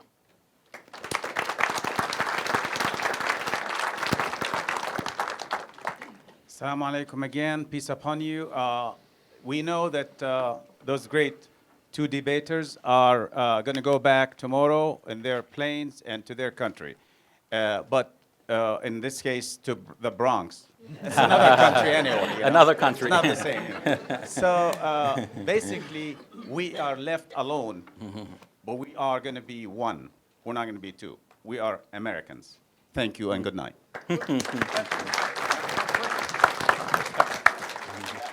We're going to do the questions right now.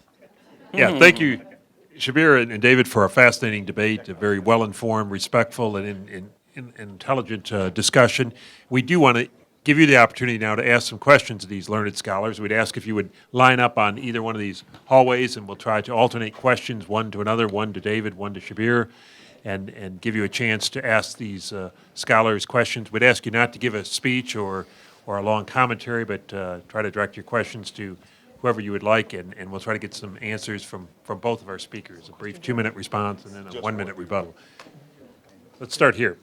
What is your question? David, my question is for you. Basically, on your point about the New Testament, the final marching orders being for peace, I was going to ask, would you also say the same thing about the Old Testament, or just more properly the Hebrew Bible? Because after you mentioned the limited geography for the wars, wouldn't it also be limited time? And it was initially an offensive war to capture or to get Israel, but then after that, the final marching orders are only defensive wars that's commanded to Israel. Yeah, you have,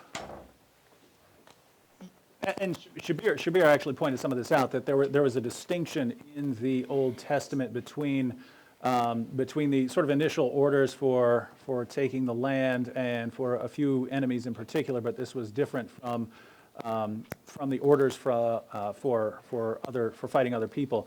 But yes, I mean, at the end of the day, what you have is that Israel was told, you're going to take this land. Here are the reasons you are to take this land. It's not because of your righteousness, it's because of their wickedness. And God even tells them that he will treat them in the same way. He says, I will treat you in the same way as the Canaanites. Did this battery run out? Check. Okay. He says he will treat them in the same way. He says that the land will vomit them out. So the same thing that happened to the Canaanites, that they would be driven out, would happen to the Israelites if it happened to them as well. And you see this happen later when they rebel. They go off into captivity. So the same thing happens. But also you have there, when Jesus says, you shall love your neighbor as yourself, he's actually quoting Leviticus there. And in the same chapter of Leviticus, they're told, and by the way, you have to treat the stranger in the same way. That the stranger that is among you, you're to make no difference between you, because you yourselves were strangers in the land of Egypt. And so, they have the land, and they have to maintain the land, and they can make war if there's meant to be war, something like that. But at the end of the day, it's a limited land. I mean, it's limited geographically, and we're talking about the Bible, so we're assuming that the Bible is one complete text, and many Jews wouldn't regard it like that. But if you're taking, the New Testament as the final marching orders, that's what I'm talking to, because I don't want to speak for Jews on how they would interpret the final marching orders of the Old Testament. The same one I'm using now? Yeah. Okay, sure. The New Testament represents Jesus as being the Davidic Messiah. If he was truly the Davidic Messiah, then he had to sit on the throne and rule instead of David, and that means he had to violently overthrow Roman rule. Why didn't Christians represent Jesus as doing exactly this? Well, some passages do, and some passages have him turning away from that. So the last of the four Gospels have the most evolved version of this story, where Jesus says, my kingdom is not of this world. So he's disowning it. Why are Christians disowning the kingdom of this world? Because it would have been dangerous for them to confront the Romans and say that our Messiah, the man we think to be king, was the one who was crucified on the cross. So Christians represented themselves as being peaceful. They wrote the New Testament as though Jesus was peaceful, but violent strains remain in the New Testament, and we can see it in the book of Revelation, also in Luke, where Jesus says that when he comes back, he will be like the king who says, bring my enemies and slay them here before me. Is there a question to Shabir? This is the second time I heard this just war theory, and it's from this book here of George Bush, and it said St. Augustine in his classic, The City of Gods, and we as a country, and I'm Catholic, but we as a Vietnam veteran, but we went to war on the just war theory, and I like this gentleman here who's been an atheist, now he's a Christian. Can you give me some clarity to that? Well, I mean, just war theory is a set of principles because you can have war and it can be unjust, and then you can have, the idea is that you can have a just war, because there are some people who would say war is never just. So the idea behind a just war theory is there are just wars, right? Like I would consider fighting Hitler, I would consider that a just war. It doesn't mean that, but even in the context of a just war, you have to operate by those principles, because if you're going over there and you're fighting Hitler, but then you get a bunch of old ladies and torture them or something like that, you're not operating within the just war theory. So it's just a set of principles. But any particular war, you're going to have to go through what happened in the war and look. Does what happened? Did the orders? Did what was commanded and what actually happened? Does that line up with the principles of just war? And if the answer is no, then according to theory, it would not be a just war. Read this book of George Bush, The Christian Life of George Bush. They went to war on just war. Yeah, I think the question is relevant to our present times because everyone claims that what they're fighting is a just war. And some Christians believe that the war on Iraq is not a just war because, first of all, it's mingled with the idea of spreading our ideology of freedom and democracy abroad, and the war for spreading your idea in a modern time, this does not fit within the just war theory.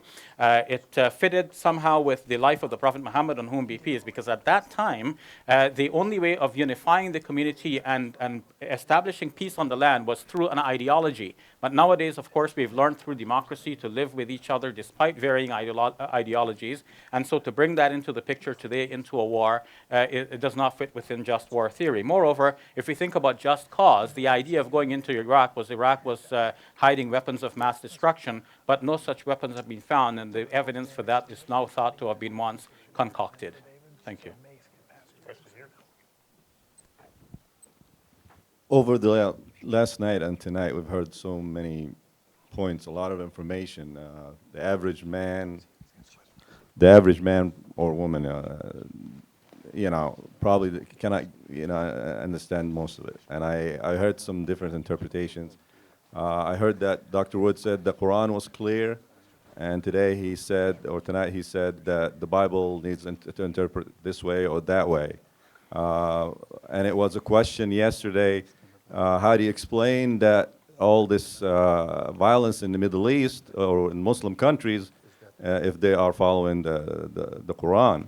And obviously the Muslim countries don't have veto power also, but also I want somebody to explain to me how would the Muslims would rule Spain for 800 years, ruling, mainly Christians, and then they don't wipe them out, they don't kill them all, whether they and don't even attempt to convert them.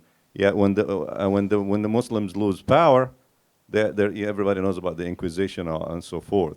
So all we can get out of this is what the books, or what effect those books have on the people of the faith. So Thank you. explain Shabir, that. you want to respond? Sure. David has given, as the questioner is pointing out, a rosy picture of how Christians have been positively influenced by the Bible, and that's great. We admit that. But at the same time, as the questioner points out, like the Crusaders, the way they behaved, that was not very biblical, was it? And I have a whole book here written entitled "The Bible Tells Me So: Uses and Abuses of Holy Scripture," and by Jim Hill and another author. The book just simply shows that people can use the Bible in one way or misuse it in another way, and people have done that over history. There have been killings, there have been inquisitions, witch hunts, wars of religion in Europe, Protestants fighting Catholics, and so on. To this day, some violence continues by people who think that they're acting on the Bible. Whereas, on the other hand, as the questioner points out, the other side of the picture that we should bear in mind about Muslim history is that even though I have come down hard on the classical commentators on the Quran, but they said many good things which Muslims have benefited from. In fact, when non-Muslim historians of religion think about just war theory, they say that Muslim scholars themselves constructed their own just war theory, and they point out to many positive aspects of that theory. If you read, for example, a book by John Kelsey and another two books co-authored by him and Turner, they point to how just war theory has been thought about by both Muslims and Christians and by others throughout history. So it is not something exclusive to Christianity that Christianity can produce good people. In fact, what Professor Darrell Cole has pointed out is that during the Crusader years, Saladin, who was a Muslim champion at the time, when he was in a position of power, he treated his enemies in a much better way, in fact, with forgiveness and mercy, as opposed to the treatment given by the European invaders at the time. Yeah, I'm gonna disagree with some of the historical claims, but as far as what we're arguing about, that's not even what I'm concerned with. If every Muslim in the world was completely peaceful, or every Muslim in the world was violent, or every Christian in the world was peaceful, or every Christian in the world was violent, we're talking about what the texts say, right? We're talking about what the texts say. And so, of course, anyone can abuse any text, regardless of how peaceful it is or regardless of how violent it is. But these two debates are about what the texts say. And in Islam, it's right there from the beginning. Muhammad fights, Abu Bakr fights, Umar fights, Uthman fights, Ali fights. The fighting is built into it. In Christianity, the disciples aren't fighting, the next generation's not fighting, the following generation's not fighting. No one's fighting until the 4th century, when the Roman emperor gets a vision that he can conquer through the cross. And so in Christianity, the violence is something that has to be added to it from outside by an empire absorbing it and using it for violent ends, and they're two completely different situations. My question to Mr. David. You mentioned that with the new covenant and there is a new marching order for peace. So my question is that why, if there is a new marching order for peace, then in Matthew 10:13, it says that when you enter a village and you find a house worthy, you give peace to them, but I'm kind of paraphrasing. And if it is not worthy, take your peace away. And does that was that rule which Peter used to carry the sword with him when he attacked the Malchus? If it was all peaceful, Jesus, why Peter was carrying the sword with which he attacked? Was he using the sword to cut salad? Or was he following the Luke 22, where it was commanded them to go and buy the sword, not one sword, but 2 swords? All right, so there are 2 issues there. One of taking your blessing of peace away. So yes, Jesus did say that, and this isn't talking about fighting or killing anyone. It's talking about, I give you my blessing, and if you reject, if you are rejecting the Messiah, okay, well, I'm taking it away. I'm going elsewhere. But notice you're leaving, and it's, I'm going to hack you all up and subjugate you. As far as Peter taking the sword, Jesus explains why he's telling them to get the sword. He says, because the scripture must be fulfilled, that he will be numbered among the transgressors. So, and notice they say, we have 2 swords, and he says that's enough. Now, that's enough for what? For a violent rebellion against the Roman Empire? Of course, that's not enough for a violent revolution against the Roman Empire. So it must mean something other than this is enough swords for violent revolution. What is it? It's enough to fulfill the prophecy, namely that he's going to be numbered among transgressors. That's what he says. He gives that as the reason. And so what happens? The Romans show up. Peter has a sword. These are transgressors. This is a violent uprising and so on. But notice the moment Peter uses it, Jesus rebukes him, tells him not to do it, and that's the last violence for 4 centuries in Christianity, and it was condemned by Jesus himself. So if you're trying to read into that, you see Christians are really violent, and they want a violent revolution because Peter had a sword that was supposedly in fulfillment of a prophecy, and then Jesus rebuked him for using it and told him not to do it, that those who live by the sword will die by the sword. I'd say that's a pretty flimsy basis for saying that the Bible is a book of violence. Romans were outnumbered. Sorry. Okay, so as I pointed out last night, in the Quran, Jesus appears to be entirely peaceful, and I believe that Jesus was a peaceful individual. However, in the New Testament, there are 2 layers. There is an undercurrent that represents Jesus as being violent, and there is an overlay that represents him as being peaceful. Now, how do scholars put this together? Some scholars think he was truly violent, like Reza Aslan, for example, in his recent book entitled Zealot. He paints Jesus as a violent revolutionary. Some others think that he wasn't necessarily violent, and he could have been a non-violent revolutionary. So how do we see these 2 layers going? So if Jesus was violent, how does he come now to be represented in the upper layer as being peaceful? That is because, as the questioner is pointing out, the Christians were outnumbered. They were under Roman rule. They dare not say that we are challenged to the Roman Empire. And the fact that Jesus was crucified under the charge of being king of the Jews, historians think means that he was claiming to be the king of the Jews, or at least the Romans thought that he was claiming to be the king of the Jews, which means not the Romans, but he is king. And that's a challenge to the Roman Empire. This is how they deal with an insurrectionist. So he died as an insurrectionist. That's the undercurrent. The overlay is that Christians represent him to be peaceful because they couldn't have done anything different. It's a question for David, and then I would like Shabir to elaborate after that. You talk about just text, and you used Okay, and you just talk about text, and you used ISIS and Qaeda and everything.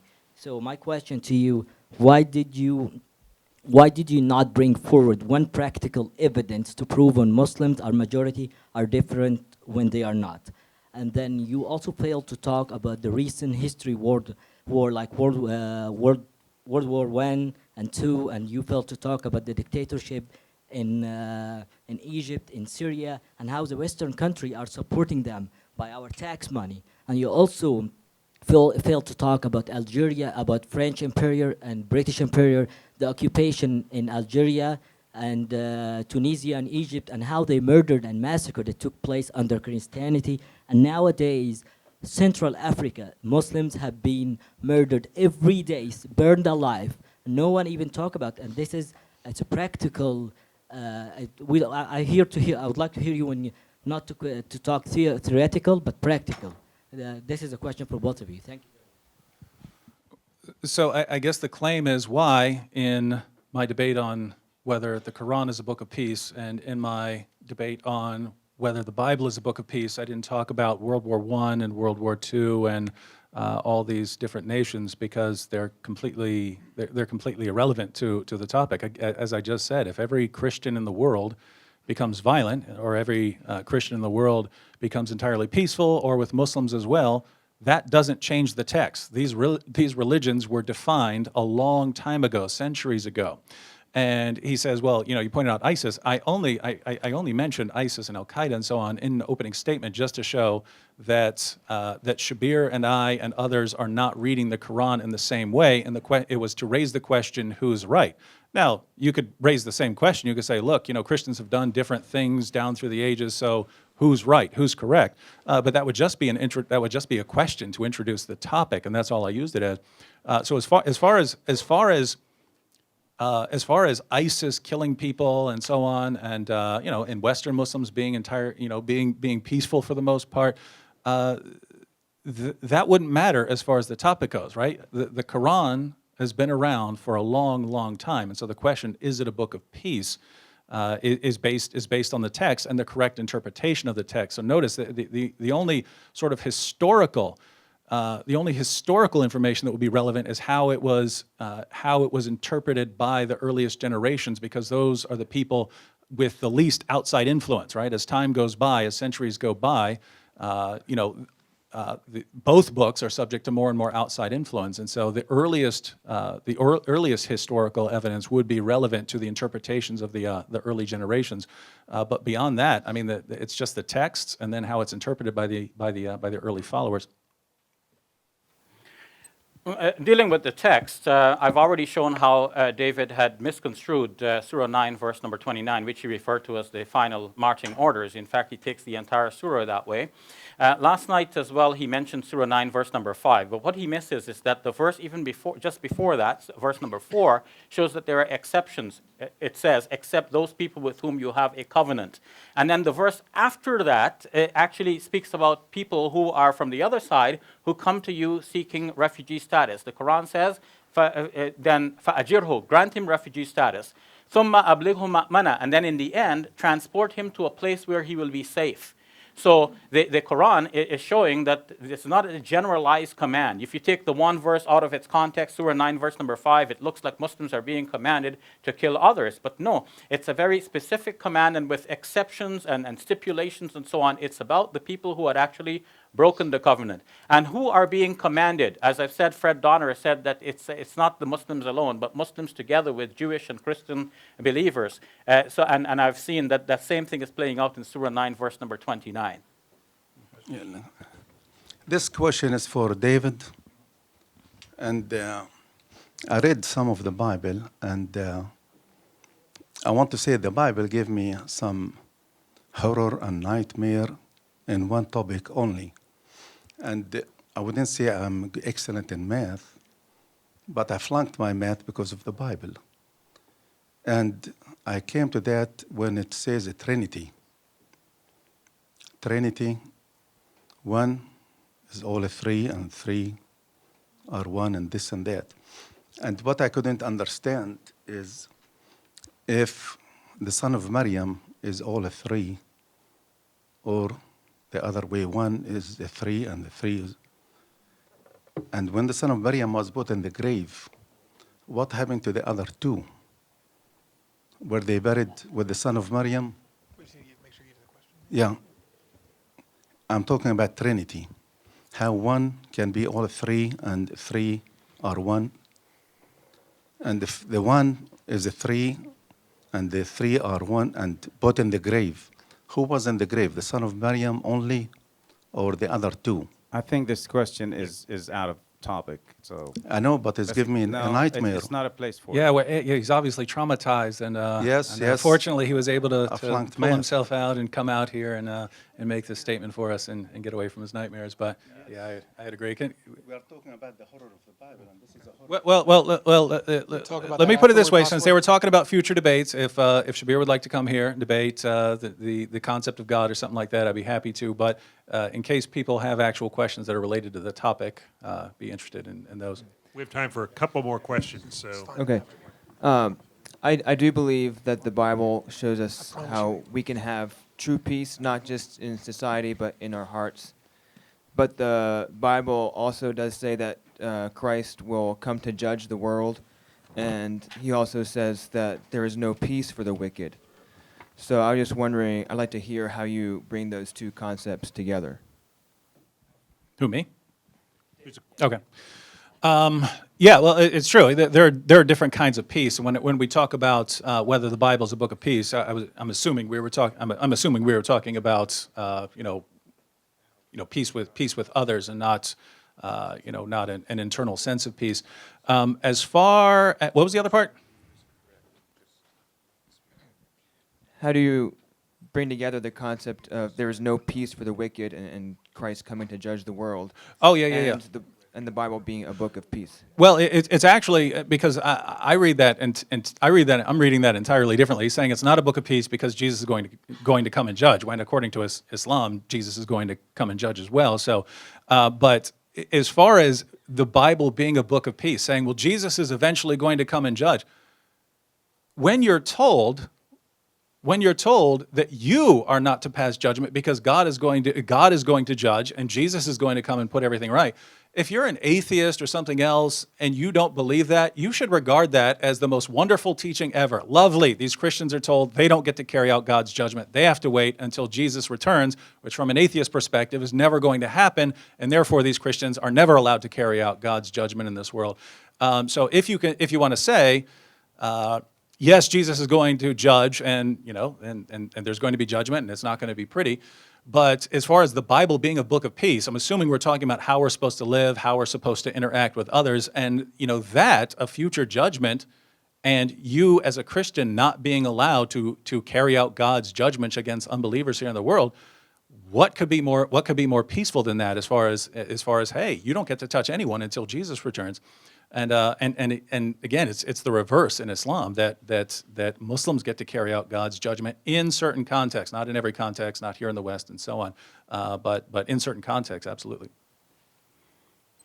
So if Christians are not allowed to touch anyone, evil or whatever they are, and whatever they do, then that means the secular authorities have to bring the law into vogue here and deal with the evil one. So Romans 13, it's talking about the Romans doing this. Then we have to have some other authority, secular or otherwise, instituting peace on behalf of Christians, and Christians have to turn a blind eye to whatever is happening. So that brings me back to the point that the New Testament does not give you a legal system by which to establish peace on the land. Now you can say, okay, I'll turn the other cheek, but that's if somebody harms you. But what if somebody's harming somebody else? Do you have the responsibility to protect if you have the power? So this is where just war theory comes in, and it actually owes itself to much more than just the Bible, and the New Testament does not actually give us the basis for formulating a complete just war theory and a legal system with which to enact peace on the land.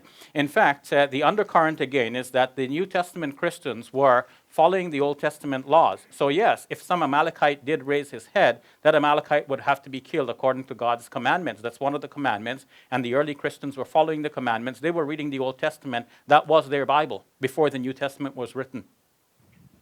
We just have time for one more question. All right, my question is for Dr. Shabir. In your introduction, you stated that God the Father will make his Son, Jesus, his enemies, Jesus' footstools. According to the Christian belief, everyone who doesn't follow and believe in God are, in essence, enemies. If the Christian view of God is correct, in keeping with the objectivity of this debate, then wouldn't it be just and right for God to do away with those who didn't give themselves to him, while he gave them time to, and when he returns to make everything new, or his second coming and all that follows? Well, it brings us to think about how much responsibility God has. You know, if I dig a hole, then I have the responsibility to barricade it and put warning signs so nobody falls into the hole, right? So God has created hell. If people are falling into hell in large numbers, then God has some responsibility as well. I mean, that's fair. We know that, and we know that God is fair. The Quran describes him as Ahkamul Hakimin, the best of judges. So from the Muslim conception, God gives people leeway and excuses, even though people might appear to us to be very wicked, but it's possible that God may forgive some of the people of whom we have no expectation that God will forgive them. And sometimes we feel ourselves righteous. We think, why should God forgive him? I'm trying to be righteous. But think about the story of the prodigal son. The one son stayed with his father, obeying and doing everything right. The other son was prodigal. He went away and he came back. When he came back, he was welcomed with open arms. The father loved him and welcomed him, and nobody had to pay the price for his wickedness. The father just simply forgave him. Something like this is the Islamic concept. Now, there are people who are wicked, people who do not know God, people who disobey God, and so on. So we leave the judgment up to God. But would God deal with these people like in a violent way in this world? Well, the New Testament presents Jesus as the Davidic Messiah who should sit on the throne and rule, but he didn't rule. Instead, he was hanging on a cross. So what Christians did was they tried to re-envision who Jesus was, and they represented him as a peaceful individual, but there was the undercurrent thinking that he must come back and rule like that, and hence we have the book of Revelation. When we know that, we can go back and see that there are little hints here and there. For example, in the beginning of Luke's gospel, it says that the angel Gabriel announced to Mary that what will be born of you, this is the son of David, he will be the Messiah, he will be the Davidic Messiah. Now, in the Muslim conception, Jesus is not violent. He's not represented as the Davidic Messiah, which means there's no violence to be credited to him. And the Quran only vaguely refers to his return, if at all, and doesn't say that he will be violent when he returns. Well, that was a brutal attack on the Quran.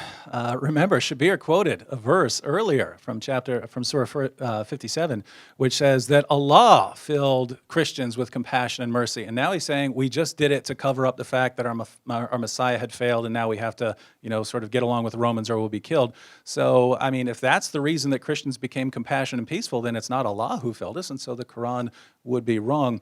But the Psalm 110 is actually that is a great summary with God making Jesus' enemies a footstool for his feet, because we've been seeing that around the world. We saw it happen with the Roman Empire, but then we saw it carried on into the modern world, and we see people around the world being influenced by Jesus' teachings. And since war was brought up during World War II, a U.S. soldier found himself on an island in the Pacific, and he saw that missionaries had been there, and one of the natives was carrying around a Bible, and the soldier said, "Us educated people don't believe in that anymore." And the native said, "You better be glad we do, or we'd be eating you right now." And, On that happy note, well, thank you all very much for being as part of this. Just one thing.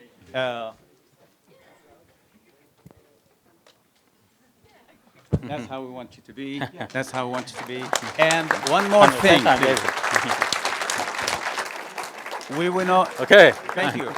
If we want to know about each other's religion, I want you to invite me to every church you have, and I want you to come on Fridays and let me know, call me, to come and be in our prayer room and see and learn about us. Thank you. Have a good night.